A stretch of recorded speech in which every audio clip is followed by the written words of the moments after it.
are live, you are live. Good afternoon and welcome to the Sunset Safari. For those of you joining our live stream for the first time, my name is Jamie and I have VM on camera with me this afternoon.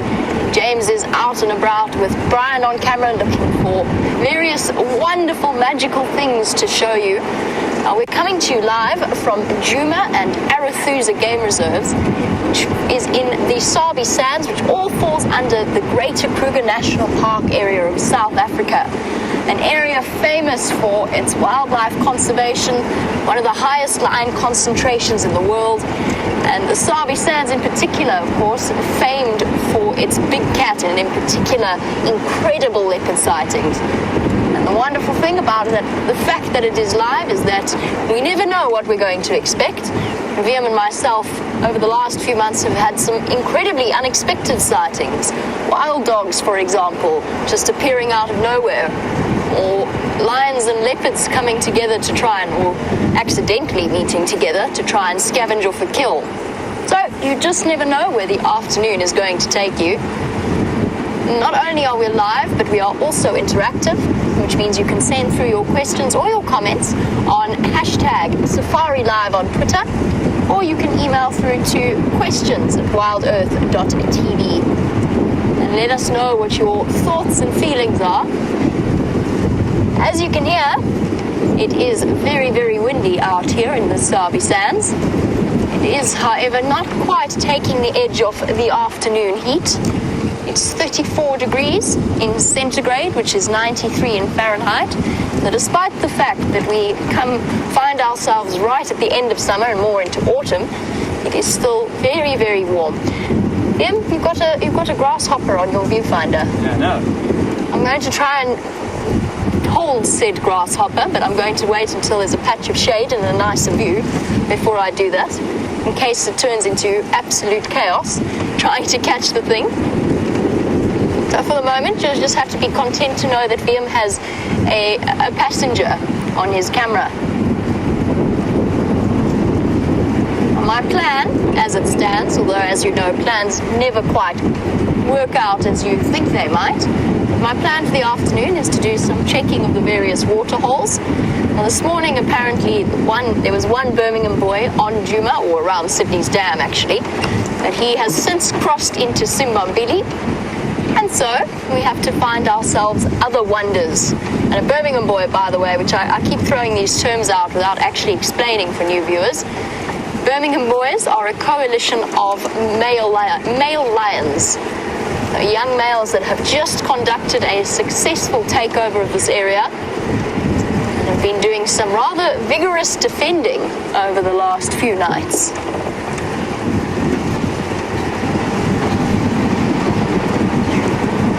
Treehouse Dam has buffalo. It definitely doesn't come as a surprise in this kind of weather. Hello, buffalo. Let's go and have a look at them from the dam wall.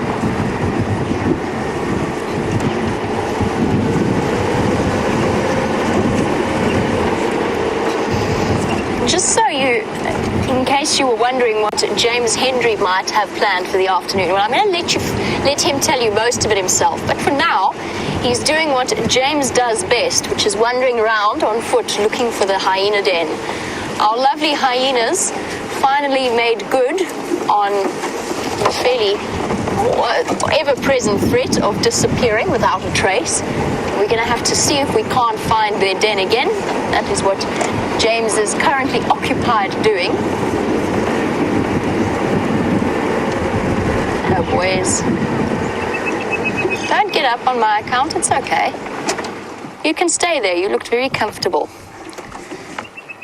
Nothing more refreshing looking than the muddy brown of Treehouse Dam. Oh, is your passenger dismounted, VM? No, he's still there. Is he still there? He's on the other side. Yes, he's watching me. He's watching the buffalo. Oh, he's watching you. I think he wants to jump in my hat. If he does, can I have your hat? Perfect, thank you.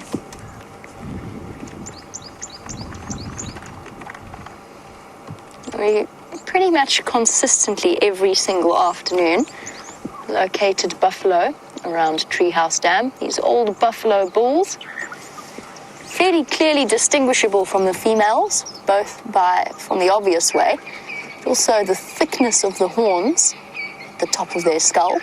And then, of course, the fact that they occur, if you do see a very small group of buffalo, it's unlikely to be females. They much prefer to be in these large breeding herds. And it's only when they've been chased by lions that they tend to separate off into smaller groups.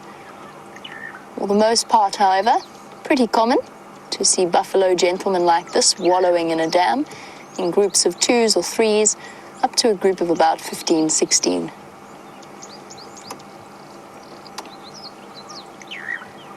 And fluttering about them, the ever-present ox pickers, cleaning away any ticks or parasites that might be there. I also thought while I was here I might have a look for the rock monitor, the water monitor lizard, that Liam and myself saw here hunting frogs around Treehouse Dam. I don't see him, however, this afternoon. He seems to have vanished. Mostly, every now and again, I just see the little poke of a terrapin head sticking out. Also noticed I haven't seen any yellow-billed ox pickers for a while. I think that's just purely unlucky. It's a different breed. The one that we've got sitting on the buffalo at the moment are the red-billed ox pickers.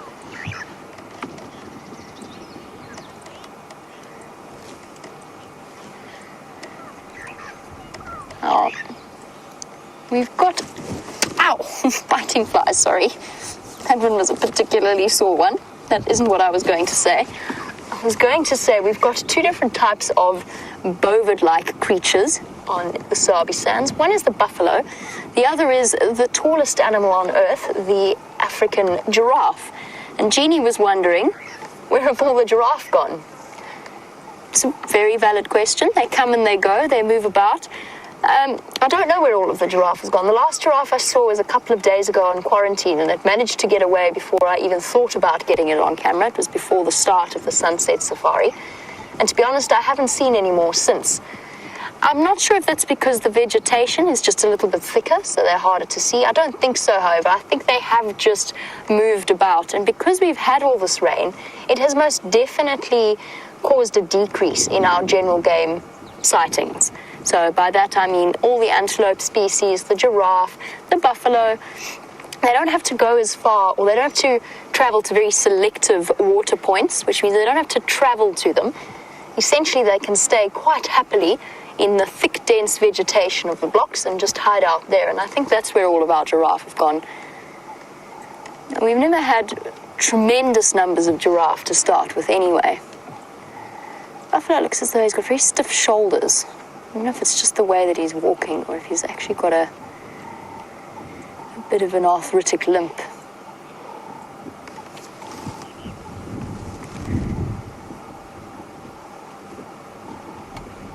Okay, let's see what other wonderful things we can find resting in the shade. And that is where I suspect we will find most of the animals, whether it be in the shade or wallowing in these larger dams and pans around the area. Oh, the one thing about these biting flies... Yeah? Grasshopper is now on my person. The grasshopper is now on your person. Okay, let's stop just on the side of the dam wall, because it always worries me. Liam has now acquired his grasshopper friend, and he's trying to operate the camera one-handed. Here we go. Got him, thank you. Okay, now we can show you this grasshopper. The last time I tried to do this, he jumped all over my face. It's exactly the same type as well. Here we go. A little grasshopper, a little hopper. Not quite the exact same species as the one that we had before. Well done, Liam. Just going to rest my hands on here. Look at him weighing up the possibilities here. He's not quite sure where to jump or which way to go. I think he's thinking about jumping onto my cap. There's a big confusion between sort of crickets and grasshoppers. Oh, he's cleaning his mandibles. Confusion between crickets, grasshoppers, hoppers, and I mean basically a hopper is a type of grasshopper, and katydids. Katydids have the very, very long antenna. You can see, oh, hello, oh, I feel as though he's, look at him swaying from side to side. I feel a jump is imminent. He's really checking me out. All those compound eyes. Oh, here he goes. Is he going to jump? Yep. Is he on my hat now? Yes. Here we go. I had a feeling he was aiming for my hat. And I felt something very small. Here he goes. Is this the preparation for the next spring? Is he going to go? Are you going to stay? Oh, the indecision. But yes, you've got a nice view of his short antenna from this profile shot. There you can see what I mean. That's fairly typical of a grasshopper. Can you hit a little bit more to me? There we go. Here we go.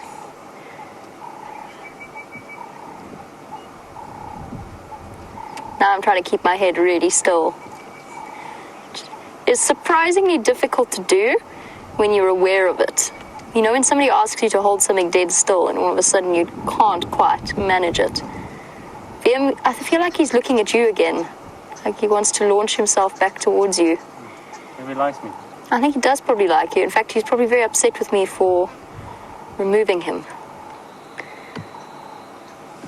I don't think, however, that I can conduct a game drive with him on my head the entire time. I feel as though he might be at risk of injury. So let's try this very gently. Hello, buddy. I think perhaps it's... No, we've been through this. Now it's just my head you're aiming at. Okay. Can I put you safely down? Would you like to come on the safari as well? It's like, you know, the anticipation of waiting for something to happen, the way that horror movies kind of capitalize on that build-up, the intensity of the music starting to build, that is what it's like looking down at this grasshopper, because I know he's going to jump, and I feel like he's going to jump straight into my eye. Hopefully he won't.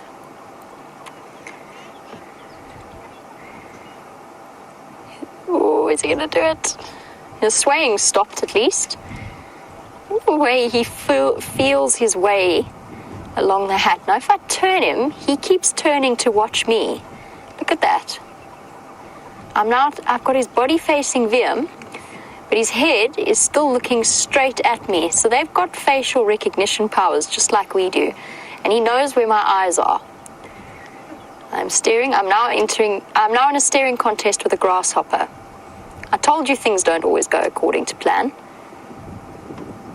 Let's turn you right round. Will you still face me, or are you going to? Yeah, sort of. He doesn't feel quite so threatened anymore. There's the sway again. And I guess that sway is to give his eyes different perspectives and different points to focus on so that he can judge distance safely when he decides to jump. Okay. All right, buddy. Let's try and...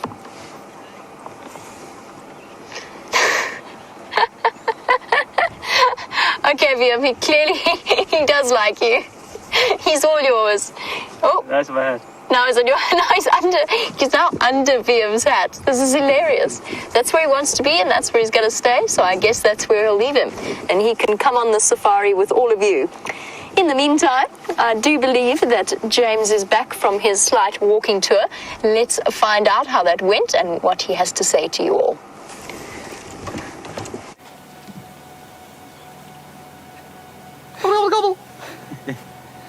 Hello, everybody. Good afternoon to you. I'm starting off differently today because the video microphone I'm wearing is of such superb quality. I have been on a lengthy walk through this block to my right-hand side, your left-hand side, and what I've been looking for is the hyena den. I have failed to find the hyena den. In fact, I only found 2 termite mounds in half an hour, which is not a particularly good return, I don't really feel. So I'm not really sure what to say, other than the fact perhaps the tracks over the next road were obliterated by elephants earlier this morning. My name is James Hendry. On camera is Brian. Hello, Brian. Hello, James. Brian is dressed in a very summery kind of outfit, and he seems to have painted a hedgehog. No, Not. an owl. An owl. Sorry about that. An owl on his thumb. They do look quite similar. An hedgehogs owlish thumb. And Yes. owls. Yes, okay. I found this piece of wire. This was thieved by a hyena out of the camp, very clearly placed in the bush along the same path on which I was following the drag mark. Anyway, we will keep our search up over the next few days. I think our plan, though, from here is going to be going to Arathusa and see what we can find over there. And this is a beautiful example of Aristida junciformis, the three-orn. Is it not beautiful, Brian? It's splendid. Thank you. Wonderful. Tastes like nothing. It's very poor grazing grass, as we all learned this morning. So you are welcome to it, and please remember, as with Jamie, you're just as live with us as you are with her. Hashtag Safari Live. You want to talk to us on the tweet. Otherwise, questions at wildearth.tv on the email, or the YouTube chat stream works very well as well. Okay, here we go. Arathusa, we are on our way. If we can start the car. Here we go. Are you ready, Brian? I'm ready.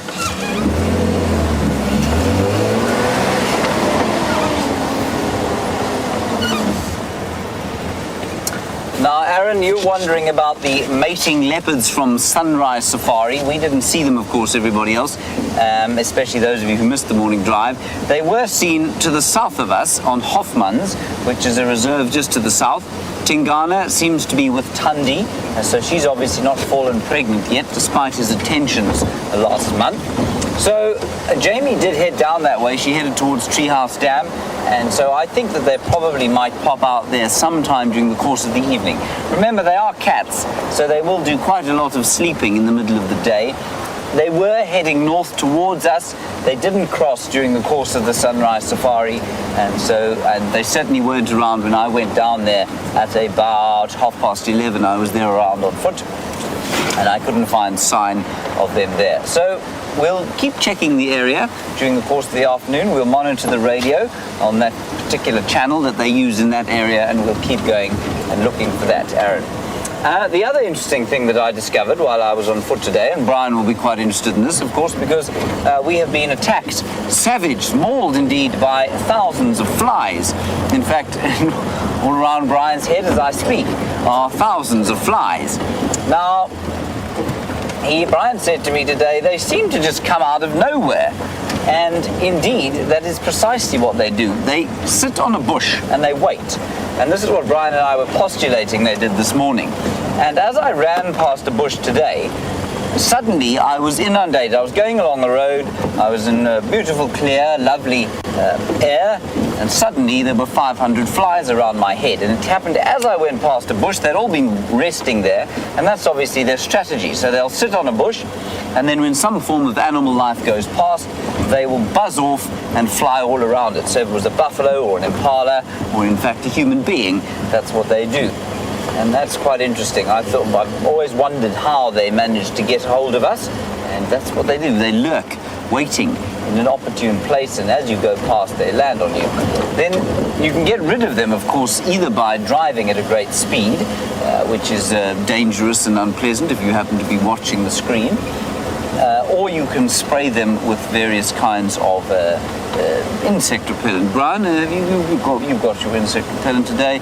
Brian brought this with him. Yes, we'll probably have to use it a little bit later. Anyway, that's the story for this afternoon. You're most welcome. It is lovely to have you on board today, as it is every day. I think if I'm correct, Alex tells me that yesterday we had 5,000 viewers. Now, that's quite a lot for one normal afternoon safari. I just want you to quickly have a look here, if you don't mind. It's not particularly interesting, but to say that when I left here 2 weeks ago, this was a clear, crystalline pool. So it wasn't muddied by buffalo or warthogs. It was very clear, and there was a woodland kingfisher sitting just above it, waiting for insects and perhaps the odd frog to eat. Now it is dry, and without wind, at least without rain, it will obviously dry out further during the course of what we're heading into, which is the dry season. I'm hoping that we'll have just a little bit more rain before the end of the season. But who knows, we might even have winter rain. The weather is all haywire, the world is all haywire.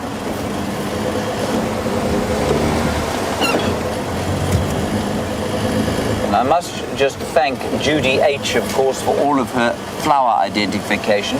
She's a genius. Thank you, Judy.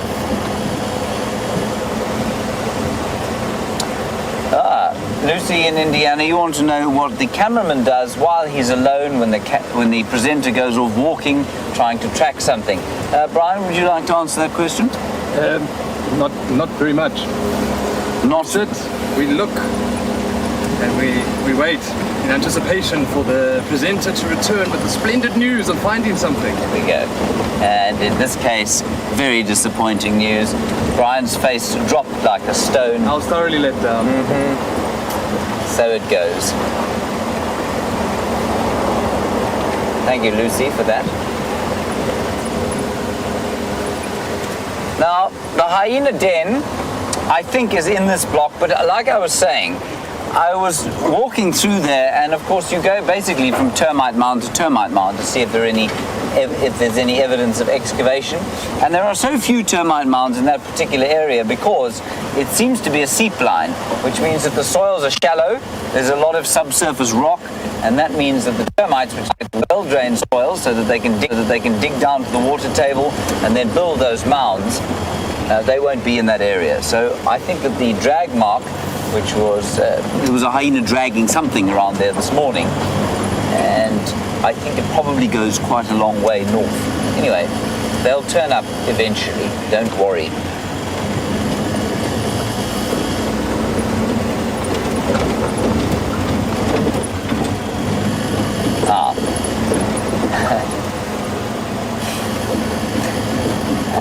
Alex says that he was teasing about the viewers yesterday, not 5,000 watched. He thought that was a very amusing April Fool's joke. Of course, he made it after 12 o'clock in the afternoon, which unfortunately makes him the fool.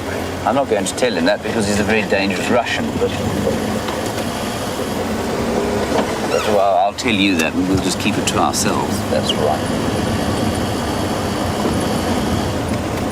Right, we're now on the northern boundary.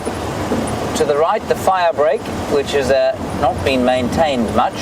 I think it will have to be maintained. Now, many of you have asked, during the course of the drought that we had, I mean, I know it doesn't look like it, but we're basically still having a drought because we haven't had nearly as much rain as we would normally have at this time of year.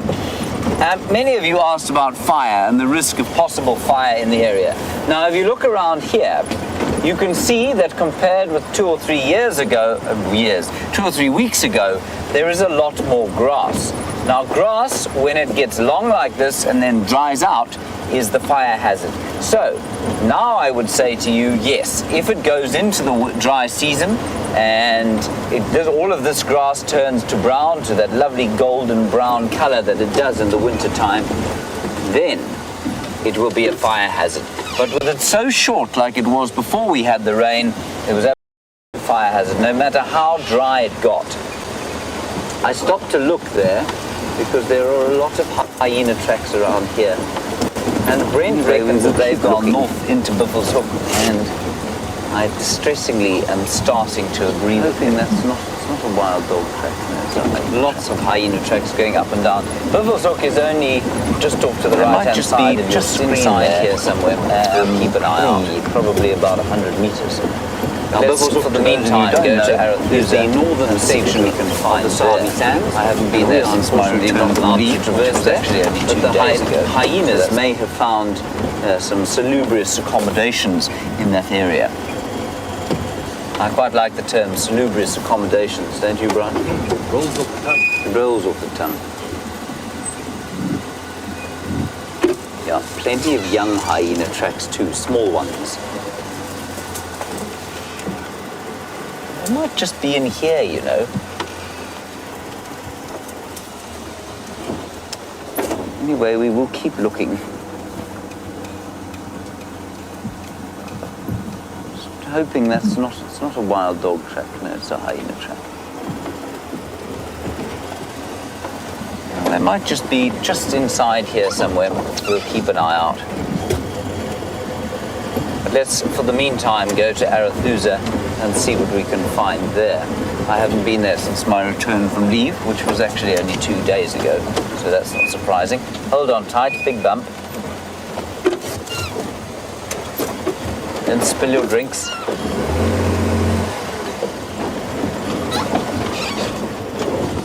Now, there were also, dwelling in this clearing, the left right-hand side of your screen, some warthogs and two little sounders, or a sounder of 2 sows and 5 piglets.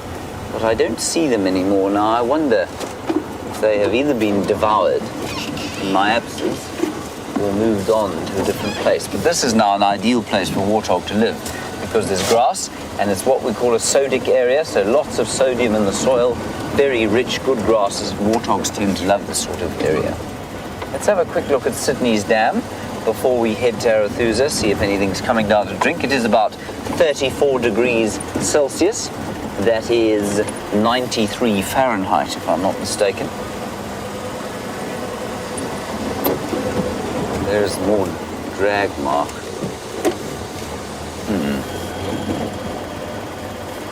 There's an elephant there. That's a very wonderful question that I'm going to ponder as we stop at the dam here.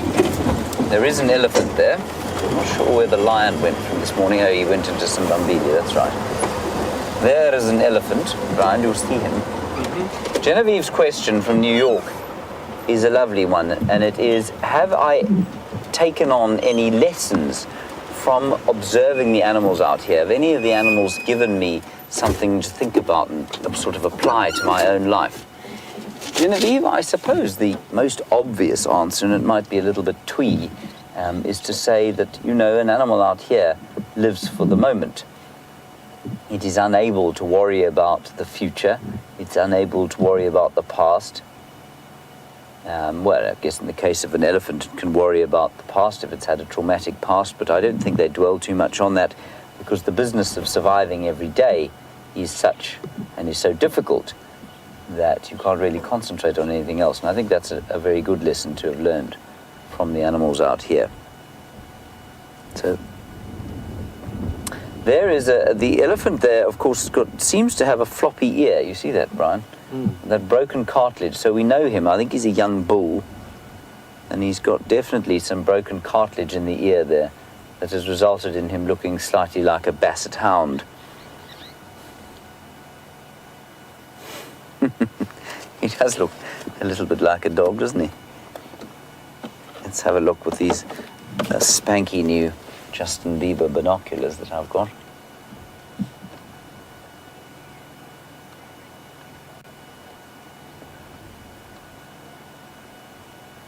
Yes, young bull, not in great condition. In fact, in very, very poor condition. Bones sticking out all over the place. He is coming this way, so I think we'll just wait here and look. I say he's young just because he's small, smallish. I mean, he's probably about 4.5 to 5 tons. That's 4,500 kilograms. You can multiply that by 2.2 if you want to get to the pounds. Roughly 11,000 pounds. But you can see his spine sticking out there, his hips sticking out. With these binoculars, I can see a tick under his left eye. That's not true. I'm joking. I can't really see a tick under his left eye.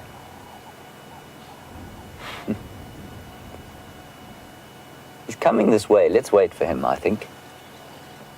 Although he'll probably stop and have another drink. But you can see there, even at this distance, the bones sticking out. So that trunk, I don't know why that cartilage would have broken, it might, you know what, it might be even neurological. It might be that there's some kind of neurological defect and the muscles have just withered or something like that in the trunk, in the ear. But he's got all kind of, he's got a sticky out belly at the back. frame. We might have to call him Quasimodo. What do you think, Brian? Think Quasimodo's a good name for him?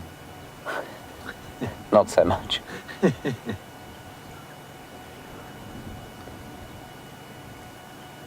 Okay, so we won't call him Quasimodo. Kirsten says we've had better names. Poor fellow. And that there, where you can see him turning there, he's looking at us. Not sure what he's looking, I mean, he's still quite a distance away. He's about, well, he's probably about 300 meters away. 1,000 feet.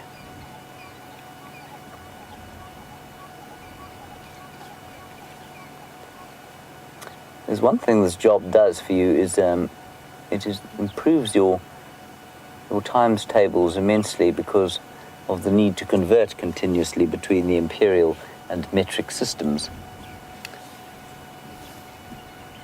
All right, he's gone behind the bush. I think we'll push on now. Okay. All right, let's head across to Jamie while we get out of this particular area. We're going to go down towards the gate and then down south. We'll go across to Jamie. She's got a bovid. I'll see you later. I just had to stop for this particular buffalo. We've spoken so much about him. I think it was yesterday on the Sunset Safari, and I find myself drawn to him once again. I mentioned how I never in a million years thought that I would be recognizing individual buffalo by their looks when I first started working this job. But now, I mean, he is the most distinctive buffalo I have ever seen, and he is just so weird looking. I've realized that his boss, so the base of his horns, kind of looks a little bit like a brain sitting on the top of his head. And it's really, he's even more distinctive because he always reacts far more, not nervously, but just more alertly to our presence when compared to the rest of the buffalo. Yes, I'm talking about you. I mean, the buffalo on the left, now he's a normal looking buffalo. Although he does sort of look old and wise, like a Gandalf or another such character. Or that big dog in the Never-Ending Stories name I can't remember right now. Alka. Alka or something. Alka. That was with V. Alka. Oh yes, something like that. Something like that. But that's, can you see what I mean? He does sort of look a little bit like that. But that's a normal looking buffalo. The one on the right, our friend on the right, is just so distinctive. He's impossible to mistake. His boss, I think, it's because his boss is so large.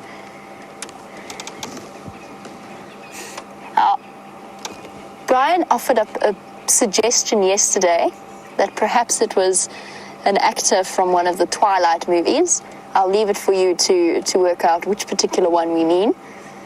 And I can see that very clearly. Brent had his own different description, which involved a politician, not a South African politician, but a politician elsewhere. Again, I'm being careful and diplomatic about which names I mention. So again, that's up to you, which particular politician he might be referring to. Either way, he is the most distinctive buffalo, and I'm pretty sure that that thick, large boss of his, and the way that it extends, first of all, it extends quite high up, so there's plenty of impact space, and then it descends quite low towards his eyes, so he's got an additional protection that none of the other buffalo bulls have. And I do wonder whether or not it confers some kind of advantage to him in terms of clashing with other males, because at the end of the day, that is why buffalo males have these thick horn bases at the bottom. It's for fighting each other. He's got perfectly curled horns. I mean, they are beautifully symmetrical. And he's also relatively skin disease free. He doesn't really have any bald patches, or even slightly balding patches. He's a perfect uniform, dark, glossy brown. He's obviously a very healthy individual. He also, just from watching his behavior over the last 2 days, he is far less comfortable with oxpeckers than the others. I don't know. I mean, all of that is maybe just because I've been observing him so closely, because he's got such peculiar looks. But either way, he does fascinate me.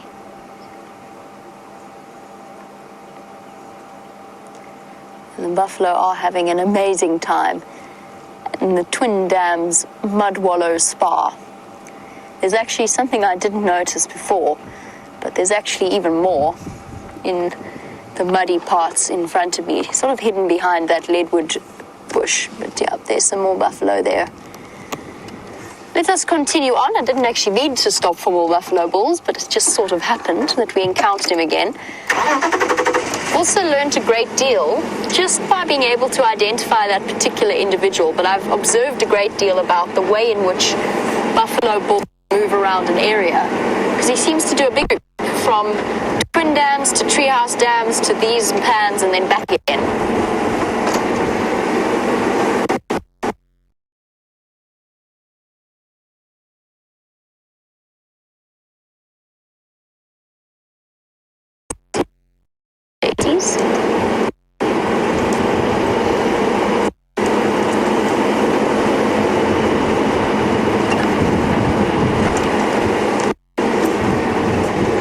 Just went through a bit of a shaky signal patch there, but I was just about to say that our grasshopper friend has only just left us, which is such a pity, because he showed such an attachment to Viam that I figured we would do the rest of the game drive with him. We'd even come up with a name.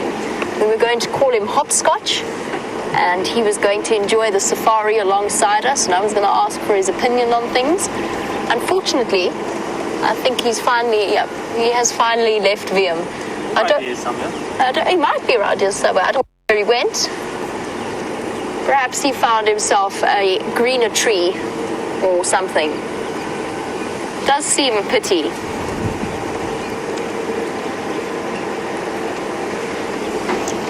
Oh, I think I'm going to go down to Milwaukee and just do a little bit of a trip through there, since it is so very pretty. Or maybe not just here. Not if we were struggling with signal so close to Twin Dams. We'll hold off on that plan. We'll try it a bit further up the road. While we continue on our way there, Genevieve actually asked James a really interesting question that I've been thinking about while we were sitting with those buffalo. So Genevieve, who's watching in New York, I thought your question was a brilliant one about whether we've ever observed anything or learned anything from animal behavior that we have then gone on to apply in our everyday lives.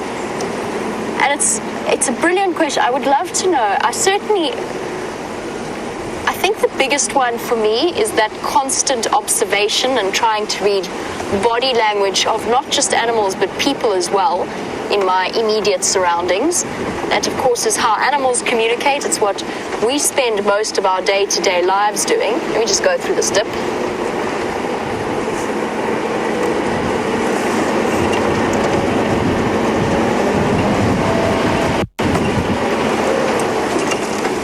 There we go. So we spend most of our working lives observing animal behavior. And I think in a way that has carried through to, or at least for my personal interaction with people as well, that I'm always very, very conscious of their body language and not just the words that they're saying. And then I thought about other things, the resilience of animals in the face of food poison or potential food poisoning, and how incredibly fragile we've become as human beings. I mean, I grew up in a city with everything very sterilized and clean.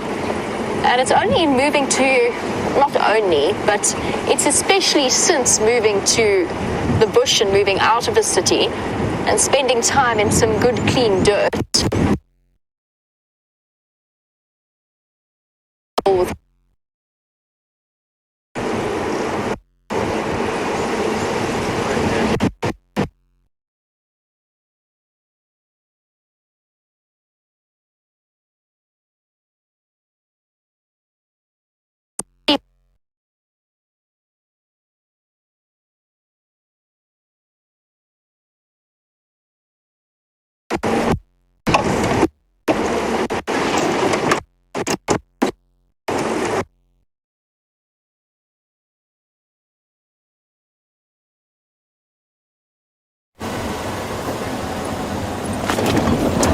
to find us on Arathusa. I'm afraid Jamie has gone black screen. Not sure why. She's probably approaching Bivelshoek Dam, and Wendy, for some reason, doesn't like Bivelshoek Dam. Trying to hear what is going on with the radio on this side of the reserve. Not very easy, but we will keep you posted as the afternoon progresses. At the moment, doesn't seem to be much going on. But it is beautiful to be on the northern boundary of Arathusa, southern boundary of Simbambili, and mainly because the last time I was here, it looked like the Sahel Desert.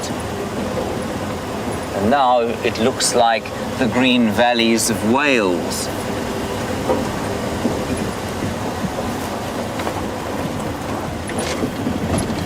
Hello, Christy. Nice question about the boundaries. You say, why are there boundaries? Surely we just share the land between each other.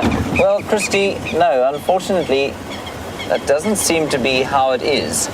And that's largely because human beings, of course, are very, what's the word, Brian? They're very keen to own things. And of course, once you own property, then you don't want somebody else on your property, and then they in turn don't want you on their property, and you have this complicated arrangement where people don't want each other on each other's properties, and then they go through complex arrangements of negotiating traversing rights depending on how big their properties are. And so that's basically what's happened here in the Sabi Sands, where there are hundreds, literally, of different individual landowners, some of whom, of course, have extremely strained political relationships with each other, others of whom are very friendly and they have very kind of gentlemen's agreements over their traversing. It's all so complicated. Wild Earth tends to keep its nose very clear of any of that stuff.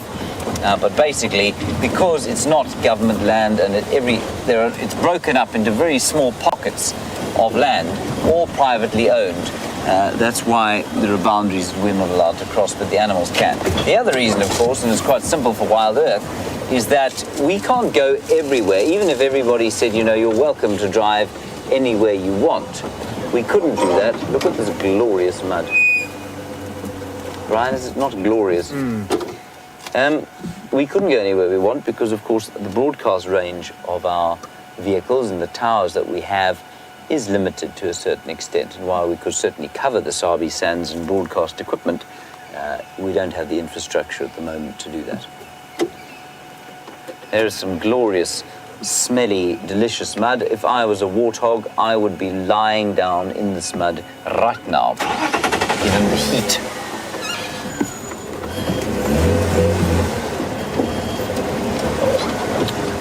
On we go.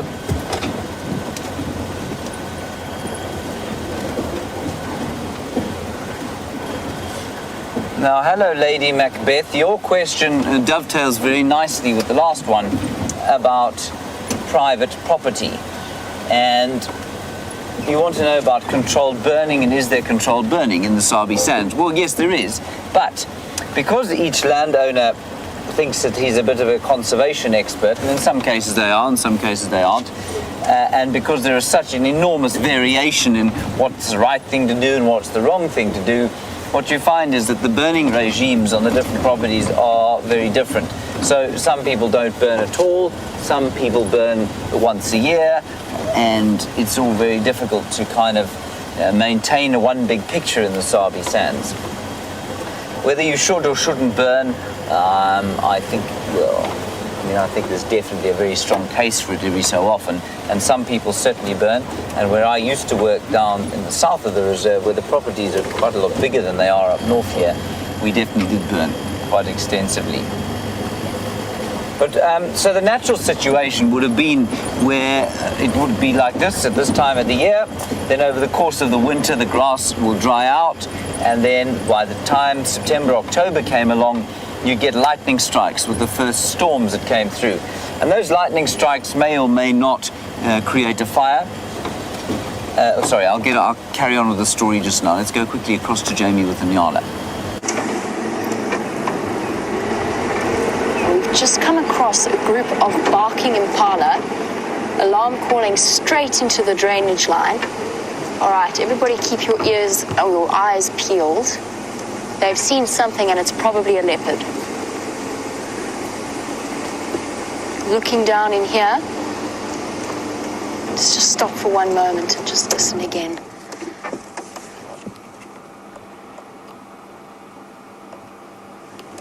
They were looking right where we're looking.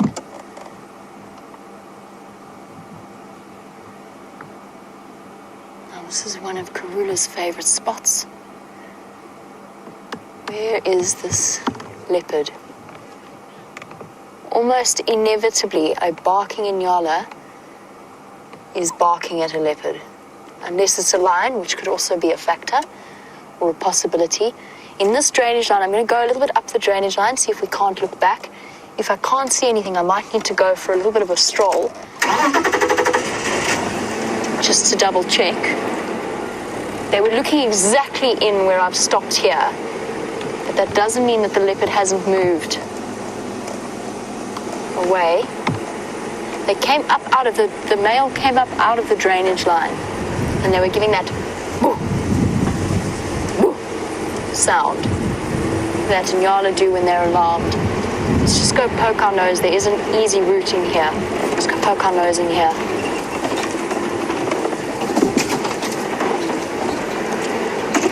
It's the wonderful thing about leopards in the afternoons is that they do move about far more than the other big cats.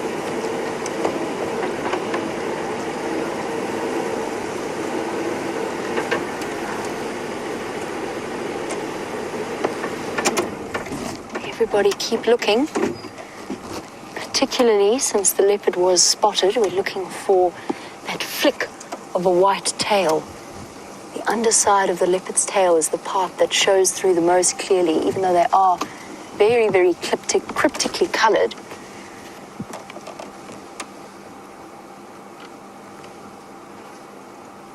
All right, I'm going to need to just take a walk in this drainage line, see if I can't figure out exactly where this animal has gone. We came around at exactly the right moment because they just started alarm calling. So I'm going to get off on foot quickly, go and have a look. While I do that, I'm going to send you back over to James.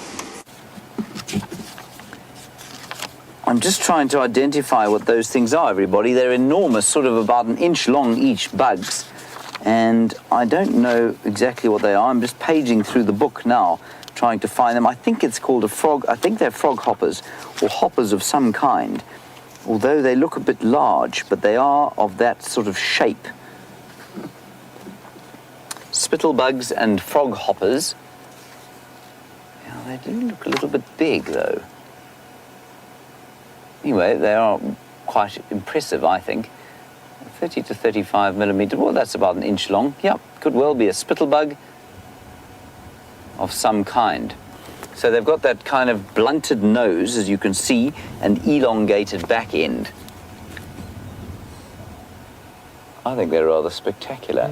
I think there may be 3 of them there.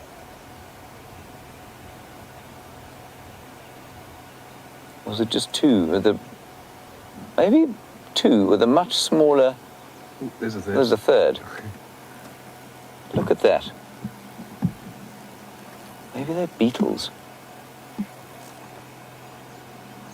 Oh, that's another mating pair. This is unbelievable. And let me just keep looking quickly and see if I can't find them. I don't recognize them from the book, and I have looked through it very often. The way they were flying there made them look a little bit like beetles, rather than oh, there it is. Ha! Exactly. It's a giant jewel beetle. Did you see the way they were flying there? The elytra, which are those things that are sticking out there, are sort of front wings have been modified into a shell. That's what made me think that they were beetles then. This is brilliant. Adults clumsy flyers, it says. Well, I mean, when they're carrying one another, I suppose they must be. Brian, that is spectacular work. That is so awesome. So here you go. That's what they are. A giant jewel beetle. Brilliant. Adults clumsy flies, it says, often seen around the flowers of acacia, which that's a knob thorn, and female lays very large eggs in soil or simply drops them on the ground. The giant jewel beetle. That is absolutely brilliant. Marvelous. Well done. Good job, Brian. Thank you for tracking those. Highly skilled. Of course, most of you will now feel nauseous, but that's okay. You managed to see a giant jewel beetle in flight. Now, just up ahead, I'm reliably informed by Cedric there are some elephants. Oh, I wouldn't mind catching one of those. I've got to tell you, if it comes anywhere near me, I think I will catch it. No.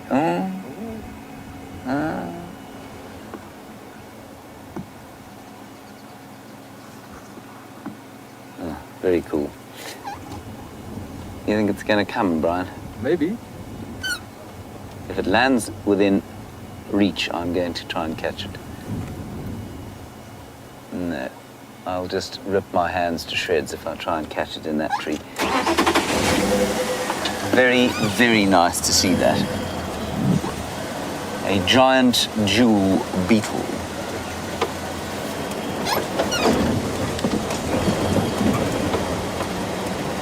There's another one.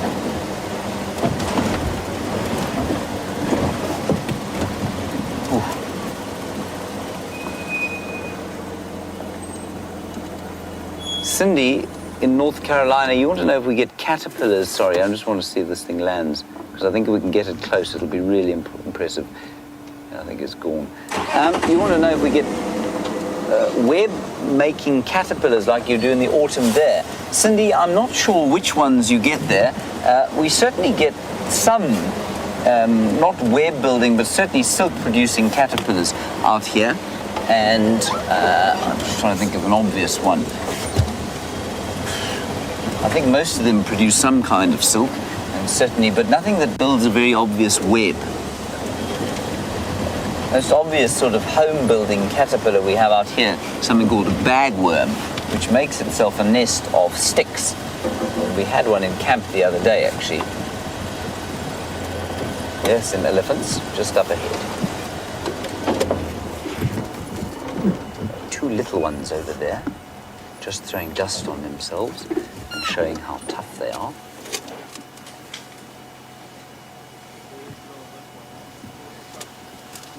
Beautiful.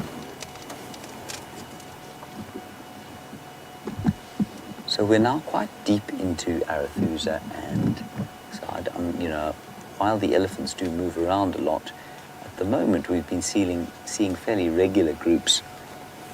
We have been seeing fairly regular groups on. Just going to move my microphone slightly. Seeing fairly regular groups on Djuma, and that female with the third missing from the bottom of her trunk is a good example. Those three young bulls are a good example. And so whether or not I've seen these before, I'm not sure. Let's move a little bit forward.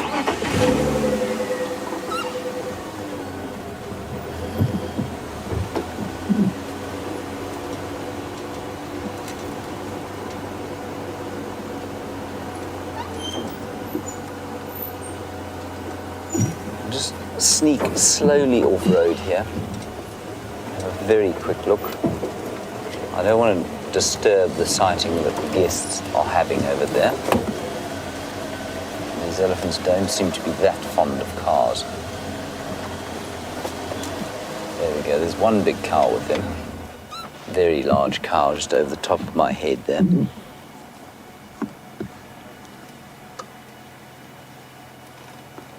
But I'm not going to go chasing them through there. It is quite thick in here.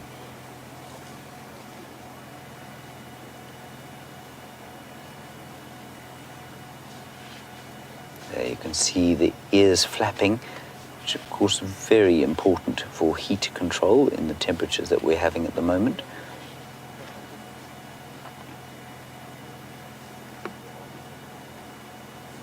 And what that does, of course, is it allows that cooled blood to flow into the most important organ in the body, the one organ that you cannot possibly afford to let get too hot, And that, of course, Brian, is the... Brain.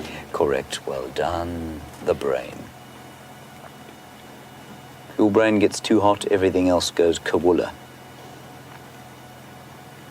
Whereas if your liver gets too hot, it will recover and everything else will recover. And she is talking to those little ones. You can just hear her going, oh. I just love the colour that the grey makes, juxtaposed with the green.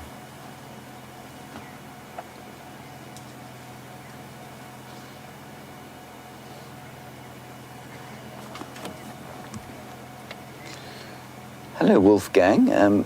You have described your current question or inquiry as a stupid one, and I don't think it is stupid at all. You want to know if there are more male elephants than female ones.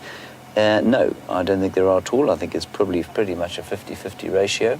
If anything, it would be skewed towards the females, because the males, of course, have to go off on their own and therefore would be slightly more at risk than the females, not hugely more, because by the time they do go off on their own, they are between 17 and 20 years old, and they're enormous. But certainly, I would imagine the sex ratio is pretty much 50-50.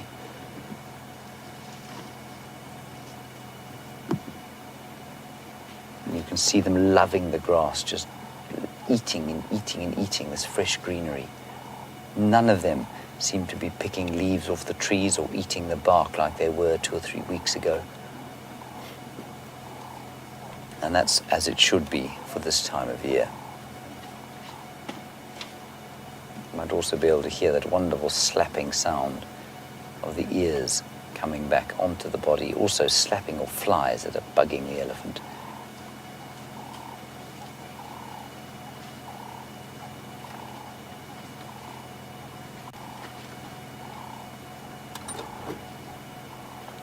I don't think we should spend too long around here. I think we'll carry on, simply because they are going into some quite thick stuff. Marvellous, thank you very much. I'll head there. Cedric's just telling me that there is another herd of elephants not too far from here, so I think we'll go there. And while we do that, let's go and get an update from Jamie and her tracking. Well, that was relatively unsuccessful on my behalf. Unfortunately, I'm not quite sure what was going on with those Nyala. I did find a bushbuck. Now, I have never known, ever before, an Nyala to give me a false alarm call. But maybe, just maybe, they got confused with the sight of the bushbuck. I know personally I've made the mistake of thinking a bushbuck was a leopard. Is it still here or is it gone now? Where is it gone? This bushbuck watched me walk all through the drainage line, so I was hoping I'd be able to show it to you. But now, it's disappeared. Whew. Oh well. I'm still not entirely convinced, however. I've never experienced a false alarm call from a Nyala. I walked down, I couldn't find any tracks. Checked the whole of this drainage line area and up onto the other side, sort of thinking maybe if the Nyala had seen above and looked down onto the leopard or across onto the leopard. Still, no sign of any leopard, no tracks in the soft sand either. And I reverse tracked so where the Nyala came from. I walked their path backwards through that drainage line. But I'm not giving up just yet. I'm going to go around to the other side and check from Nyala Road south. See if there isn't any evidence of a leopard coming along in that direction. And then at least we can decide whether or not the Nyala were crying wolf, or at least crying leopard in this case, or whether they did actually see something. Might even just have been a leopard on a mission. We've seen how fast Karula can walk when she wants to. It might have been that the leopard gave itself away because it was just walking in a very straight, direct line somewhere. So by the time I got off the vehicle and on foot in the drainage line, it had moved off. But that, even leopards, no matter how sneaky they are, leopards, their feet have to leave tracks in the sand at some point. That being said, this is one of the hardest areas to track something, this particular road. It's very, very rocky. It's made up of a whole load of small rocks rather than sand. And it's almost impossible to track an elephant on that kind of substrate, let alone something as light-footed as a leopard. Let's go check around the other side, see if we can't spot something from there. Not giving up just yet.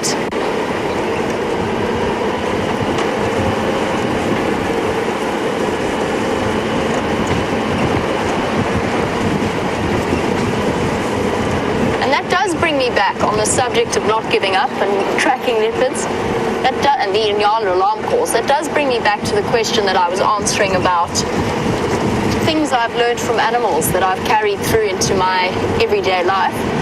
And most importantly, as a safari guide, I would say that that level of observation, of watching and listening for any sound, anything out of the ordinary in the bush, is something that I try to implement anywhere I am. And it's actually something that I have difficulty turning off whenever I go to a city. You're so constantly aware of the sounds around you when you live out here. They play such an important role in your day-to-day life. And this is what happens when you start focusing too hard on leopards. I'm pretty sure I've seen a leopard rock. I don't see it anymore though. No, it's my imagination playing tricks.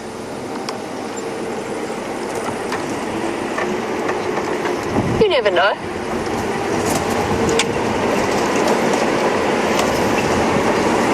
Stranger things have happened.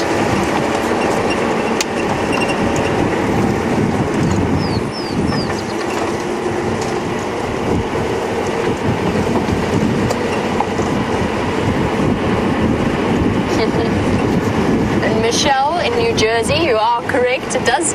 We do know that Karula, of course, is capable of flying and not leaving any footprints anywhere when she wants to, or at least that is the impression that she gives off to us. She does seem to be able to take off into the sky, especially when crossing roads.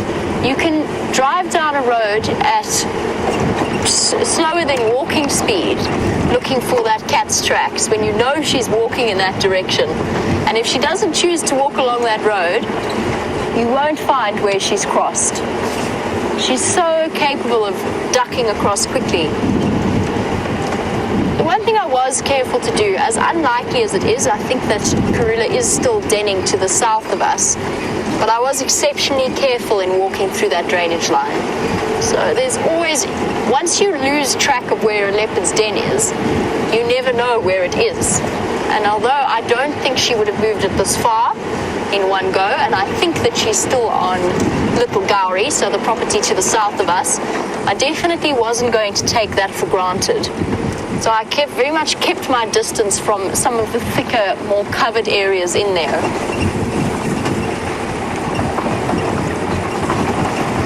So, somewhat for my sake, but mostly for hers. I don't think she'd be terribly impressed to find me there. But as I said, I do think that is unlikely. I just don't know for certain.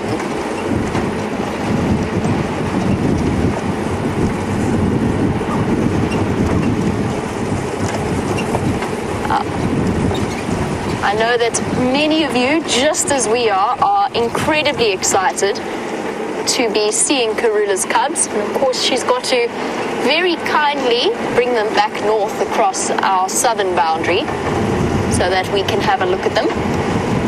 But most importantly, I think that we can really start getting excited now because they are getting to that age where they're going to be moving out and about a little bit more with mom. And that prospect is something that is, I know I personally am beyond excited to see them. I had one very brief, very accidental glance at her once on Gowrie Main on the southern boundary between game drive times and her new cubs. That was back when she was denning in that little culvert on a main road, on a main access road. So I did see her very briefly then. And what a brief little sort of ball of fluff I saw made me exceptionally excited. And then, of course, not only do we have the prospect of Karula's cubs, but we also have the prospect of Shadow's cubs when she decides to, or when they're old enough to be brought out into the big wide world out there. Something that we're all very much looking forward to. And we are so fortunate because then, of course, it's not just Karula's cubs and Shadow's cubs. There's also the prospect of the 2 Styx cubs as well, or at least the Styx cubs. We don't know exactly how many she's had. We know where she's denning. They did find her den site. That den site is now closed to other vehicles, so there's no game drive vehicles allowed to follow her in there. But she's also got brand new cubs for us to look forward to. I'm just trying to cover this bit of ground quickly to get across to Nyala Road South, which is the road that runs on the other side of the drainage line that I just walked in.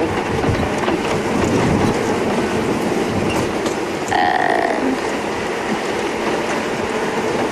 there's lion tracks in this road, but I think these are old. These must have been from this morning.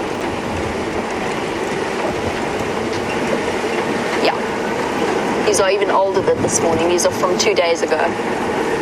I can tell just by looking at the track where it's lost the clarity of its edges. You can only really see 1 or 2 tracks at a time. And that's when you really get the idea of just how old it really is.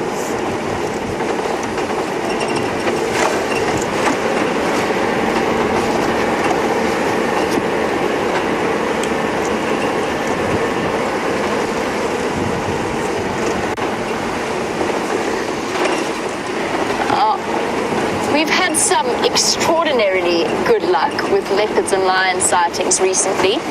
Leopard, of course, being the more retiring of the 2 and the harder for us to find. Although I'd say we've done relatively well over the last few days. But Matt was wondering, why are leopards and lions so common? Matt is watching all the way in Nashville. Why are they so common, and why don't we see, for example, more of the other types of cats, for example, cheetah? And Matt, the reason behind that is, first of all, leopards and lions in general are more common than cheetah. Their numbers are higher. And second, and most importantly, in this particular area that we are in, this environment is not the perfect, it's not really the best ecosystem for cheetah. And that, combined with the fact that there are this many or that many lions and that many leopards, the cheetah are actually outcompeted. So cheetah fall right at the bottom of the big predator hierarchy, right below lions, hyenas, wild dogs, leopards. They're right at the bottom of that group.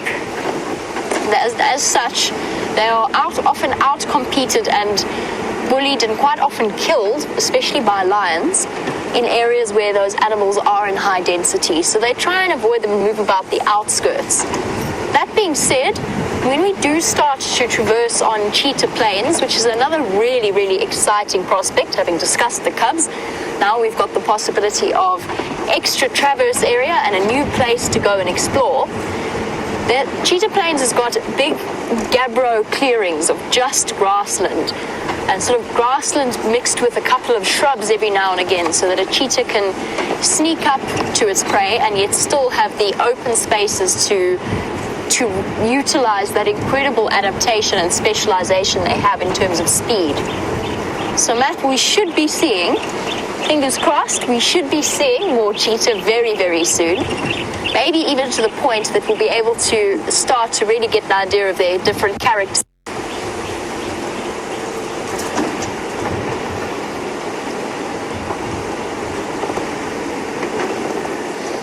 And Jack, on Twitter, you've mentioned that I forgot about Inkanyeni and who took her 2 cubs on cheetah plains. Yes, absolutely. Sorry, I've been thinking Karula and Shadow. But yes, Inkanyeni, once we do get to cheetah plains, and her cubs are a little bit older, quite a lot older actually. They're close to 4 months old now. They will be a really exciting prospect as well. And Brent, as far as I know, Brent's the only one of us, personally as guides, who has seen them. And he said they are wonderfully relaxed little things. They've just at this point opened up sightings of them in appropriate situations to 2 vehicles as opposed to just 1. So by the time we get there, we will be able to see them. That's also something incredibly exciting on the list.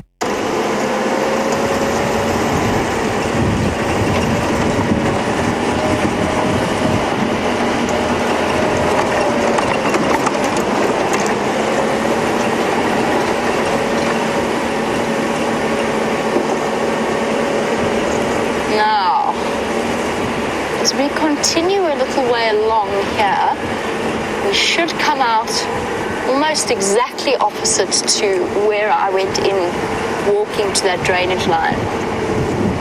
And again, checking really carefully for tracks in the sand, and as well as down.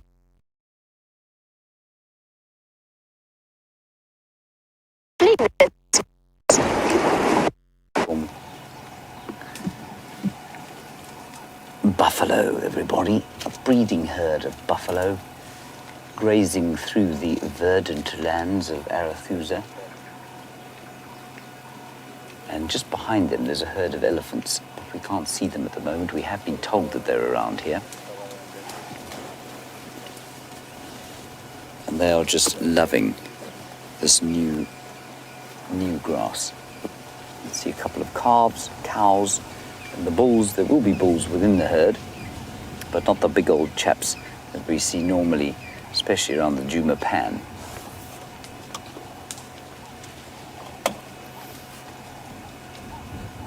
So we haven't come too far from where we saw the giant jewel bug and then the elephants. And we'll stick around here for a while and see if we can't find the elephants as well. There they come, Brian. You won't see them yet, they're just behind this bush. The elephants are coming north. Can you see them there? Brian's got them, obviously, behind this genius.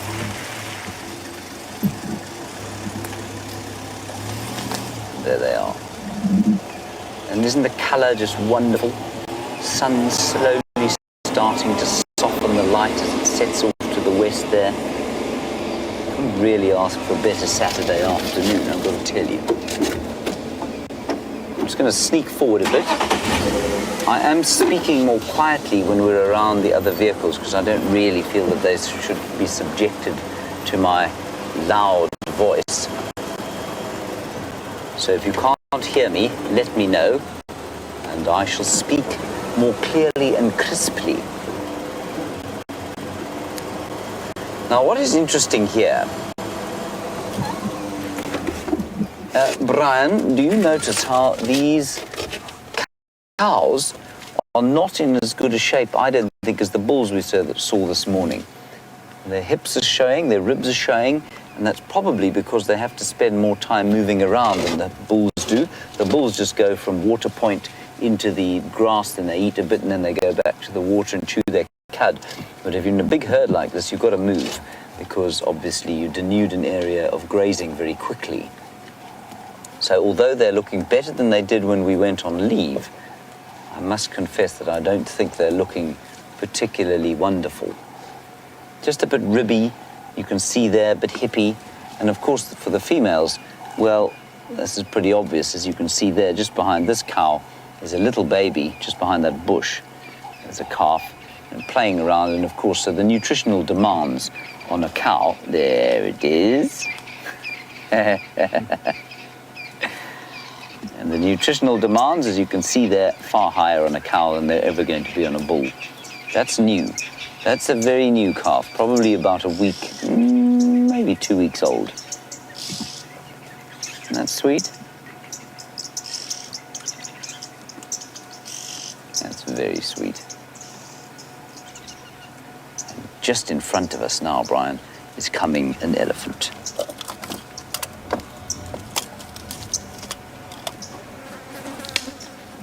Looks like a cow. And Brian's just going to turn on the VR rig.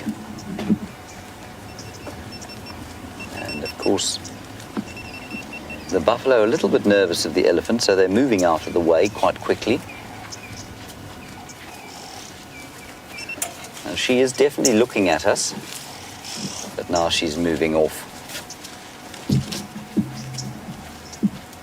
There's a youngster behind. There's a whole herd coming through here. I'm going to speak relatively quietly.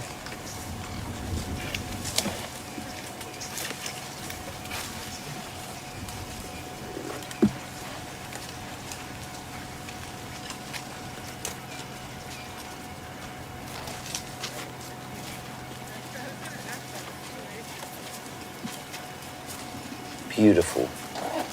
Just really stunning to see them all together like this.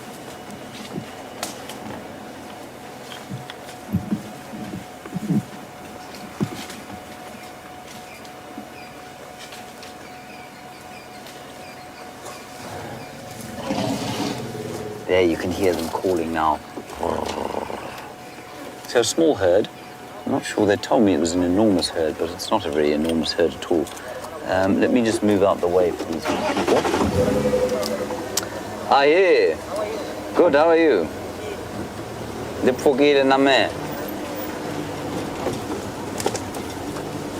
All right, so let's quickly go across to Jamie. She's got something really fun to show you. Linking. We have one very warm Natal spurfowl or Franklin, and I think that's what she's trying to do here, is cool down. We've been walking all the way along the road, dust bathing, or what looks like dust bathing, but not proper dust bathing, and then scratching about in the dirt. But look how she's panting, or he's panting. That really rapid movement of the throat, and the mouth wide open. This is a very hot bird.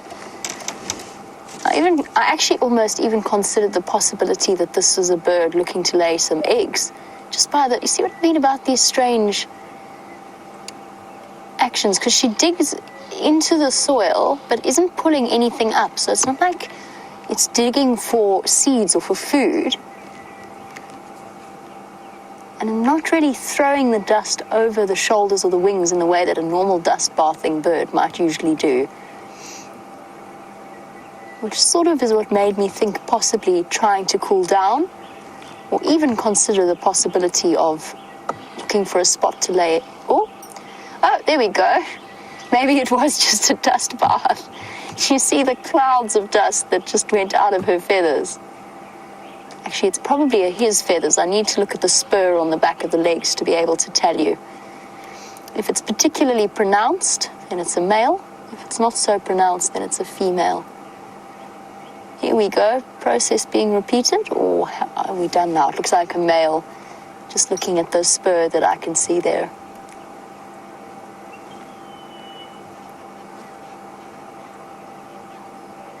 See that rapid movement of the throat there.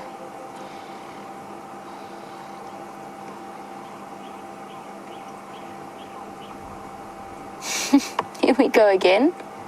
Scratch, scratch. It's always beak first, and then scratching with the feet, and then it rests its body down on the dirt. Oh, quick preen.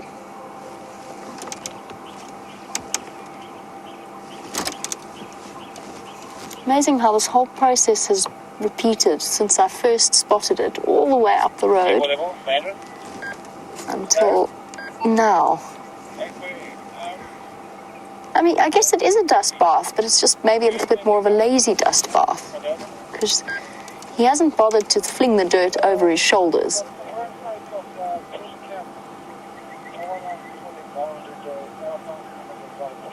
All right, are you done now, Mr. Spurfowl? It's now time to go off in search of grass seeds and other variants. There's one other possibility, and that might be that the spurfowl was picking up tiny, or searching for tiny little rocks to swallow. It's one of the ways that birds, because they don't have teeth, obviously, so they can't chew. So it's one of the ways that they're adapted to compensate for the lack of teeth. And that's to swallow a couple of tiny little round stones that then sit in the bottom of the stomach. And in that process, the powerful muscles of the stomach contract around food, comparatively or proportionately much, much stronger than our stomach muscles. And that essentially masticates, or chews, the food within the stomach rather than within the beak itself. So that might be what that Franklin was doing, but what I think we should do after we've had all of that advice from Mr. Renius, our great tracking master and trainer. I think perhaps we should go and have a look at the tracks this bird left.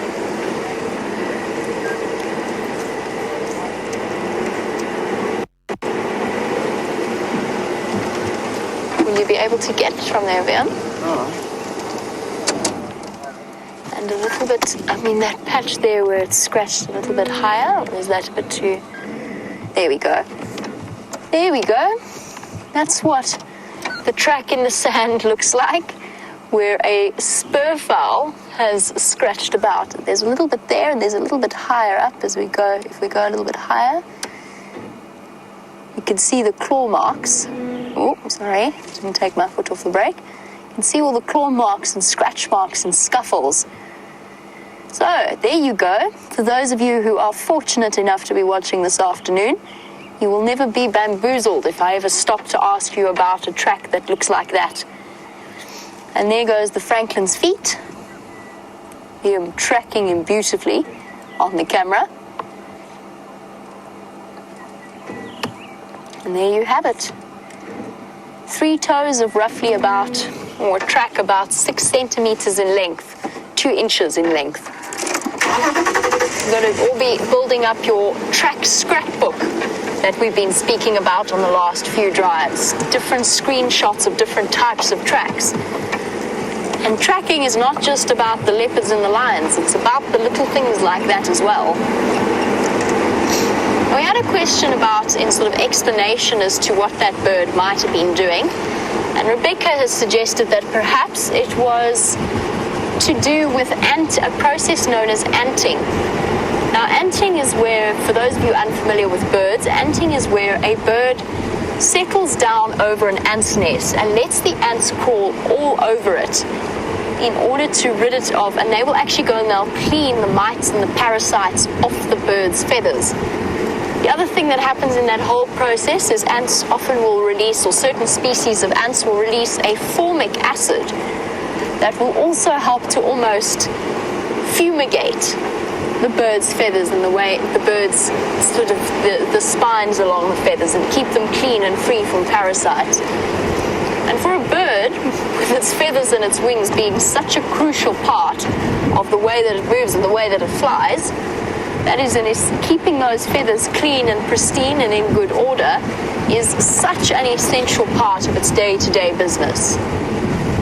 One last really careful check for any leopard tracks on this corner, because when they do enter the drainage line, it's usually around these pans and these puddles. There's a lot of game paths here that I've tracked leopard down before. So Rebecca, the reason I don't think it was anting, although that was an exceptionally good guess, is just because I couldn't see any ant's nest anywhere along there, or ant paths. And in fact, I couldn't see any trails of ants either, or bits of sand that had been dug up from underground. So whilst it was a very good explanation, I don't think in this particular case that is what was happening.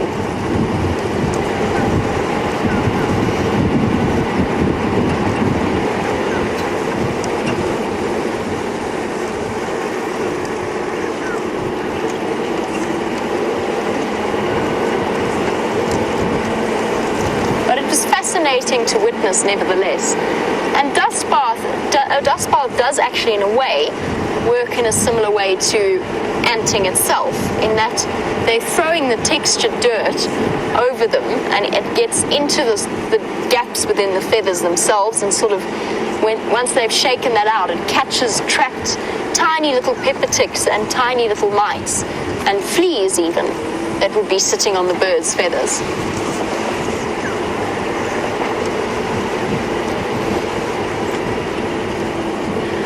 Continue with my original plan, since there's no sign of any leopards walking here at all, and I feel deeply, deeply betrayed by those Nyala.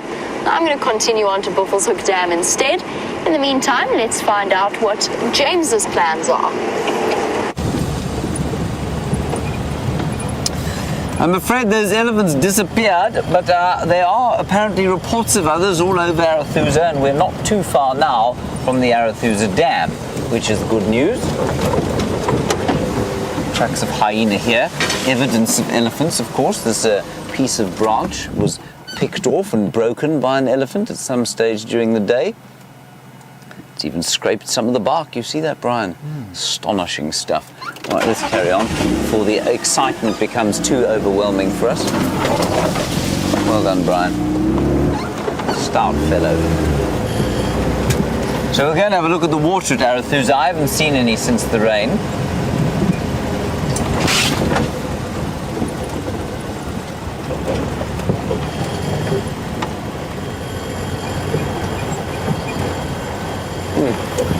Interesting question from Kathy here. So many of you would have seen the Safari Live story that we put out on that elephant with a hole in its ear that initially caused trouble with Scott, then it caused a bit of trouble with me. Jamie's had some trouble with him, and then Brent very nicely rounded off the story by sort of having an experience with him. And Kathy, you want to know, once he's crossed that line where he becomes sort of the line basically is where an animal starts to interact with you rather than just carry on with its life around you. And that elephant has crossed that line. You want to know, will he ever be taught not to cross the line? I think to a large extent, we saw him yesterday and he didn't cross the line again. He sort of kept to himself. And I think to a large extent, there's an impala, which is now running away. But Kathy, to a large extent, yes, it is possible. I think if he learns that vehicles are not going to tolerate him. Certainly, Brent banged on the door once or twice and he went away. I reversed at him once or twice and he went away. So I think once he learns that that's going to be the case and that we won't really tolerate it, yeah, I hope that he will learn the lesson. The other thing, though, is that I think he was coming into must, and he's certainly in full-blown must now. We did see him yesterday dripping profusely between his legs, which is of course the clearest sign of must. And so when he initially touched Scott's vehicle, it's quite possible that what was happening was that he was going into must, that he was in a sort of proto-must, if you like, and that could well have been the reason that he did that. His approach to Tara Piri, which was last year, is a little bit more interesting, but it's also not unusual because elephants do investigate women, especially if they happen to be menstruating. Elephants are renowned for being able to sense that, and they will approach women if that is the case. So that's quite interesting.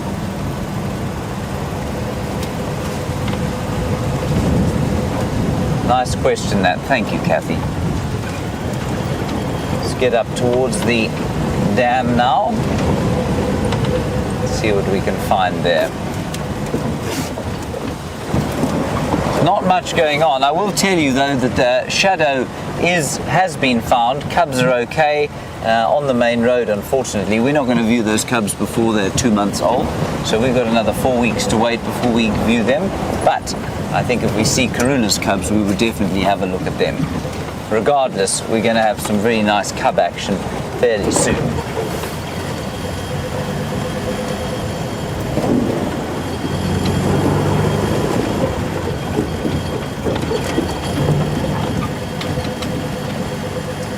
So Debbie, your question, you're in Vancouver, and it's a very good question, is if, 2 months old, would Karula start moving with the cubs? That's precisely why, Debbie, we would be prepared to view them at 2 months old. She will normally move a little bit with them. They will also be able to climb trees, and so that will help them to get away from any predators that might come near them. And that's why 2 months is a nice, safe age at which to be viewing them.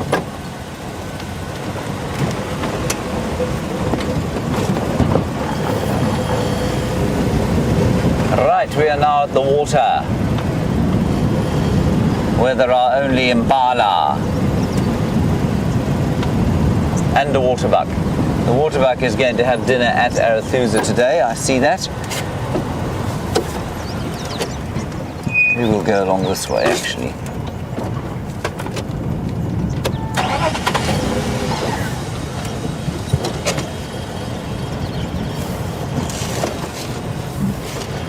Somebody waving at me from the pool.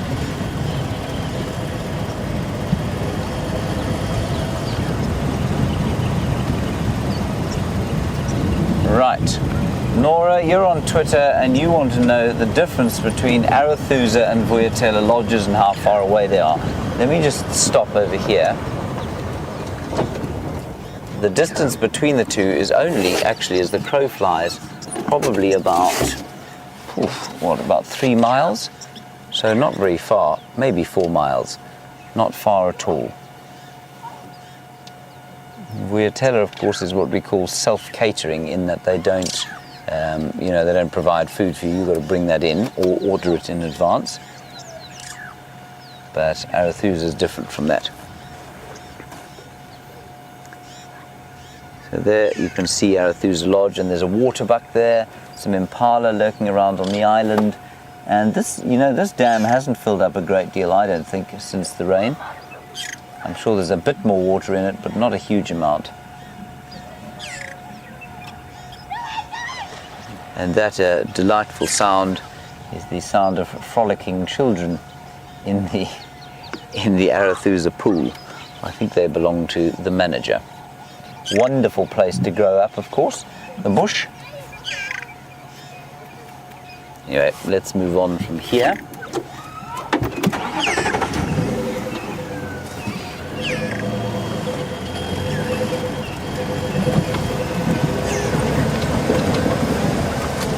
And butterflies all over. You can see as we're driving along here all the different flowers that are producing or exciting all of the butterflies. And Paul Rizzo, you want to know if we can go to the Arathusa airstrip? Absolutely, we are on our way there now. Beautiful monarch butterflies, there's green, sort of mint green vagrants, or migrants, sorry. This is interesting. Just quickly, this young male here, who was relieving himself on the midden there, you see that, Brian? On a midden just behind, and impala will often do this. They go to the loo on the same spot.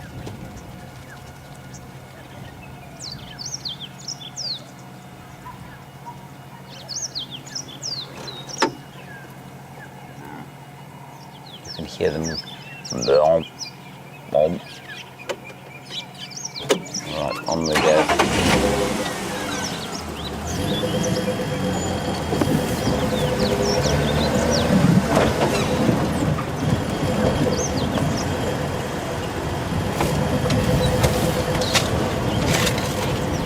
So now we're going into the slightly thicker bush that lines the drainage line that feeds Arathusa Dam.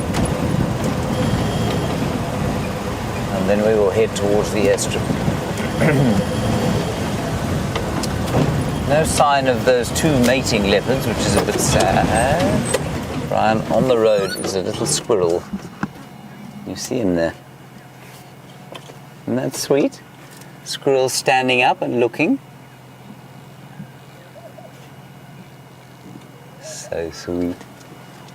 And that is the African tree squirrel. Just enjoying the last rays of the sun.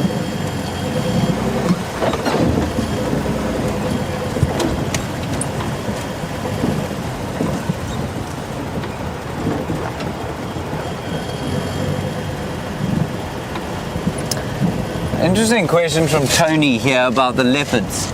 And we were talking about leopards earlier, and Tony, you're in Holland and you want to know about the new leopard, Gijima, who's a bit nervous, and Brent was doing some wonderful stuff, habituating him the other day. And you want to know if he would be able to challenge at this stage for a territory, or is he too young, or would he be able to hang around and then challenge for a territory? As far as I know, there's a bit of controversy over his age at the moment.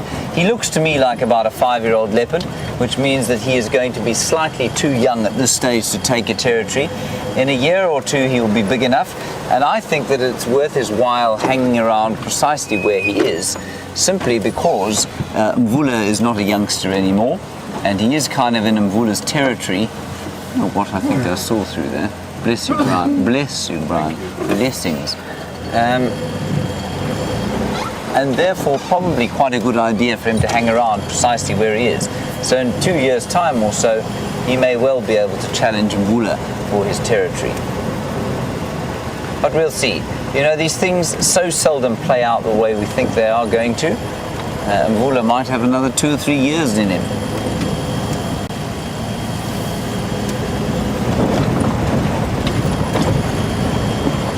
That's a very good inquiry. And of course, we don't really know where Gjima's come from. We're not sure what his ancestry is. Brent also very cleverly collected some of his scat the other day, so we'll send that in for DNA analysis. And with any luck, that Panthera data will come out fairly soon, and we'll be able to tell exactly who's related to who. The males, of course, will often come from outside the area, and that's really good for the genetic, sort of the depth of the genetic pool, if you like. And so hopefully he has come from away from the area and isn't related to Mvula or Gjima, at least Mvula or Tingana.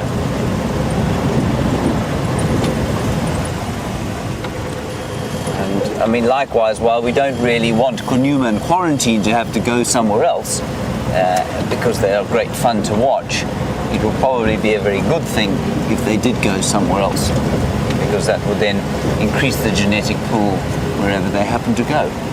Right, we're now approaching the Arathusa International Airstrip, where there seems to be quite a conflagration of aircraft, 2 at least. It's like Heathrow.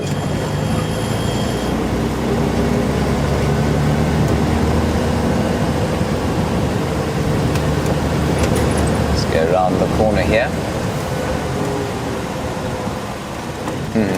And Jenny, Debbie in Vancouver, you reckon that we should be looking for jackals on the airstrip? It would be wonderful to see some jackals. Just so few of them in the Sabi Sands here. I'm not really sure why. There's a whole lot of squirrel activity here in this tree. Look, look, look, look, look. Look at them there. 2. Look at that. I think that's just friendly. Isn't that fantastic? And you did see those jackals, I remember now, I read about it on the airstrip with Brent a little while back. Isn't that fantastic? Watching us as excitedly as we're watching them.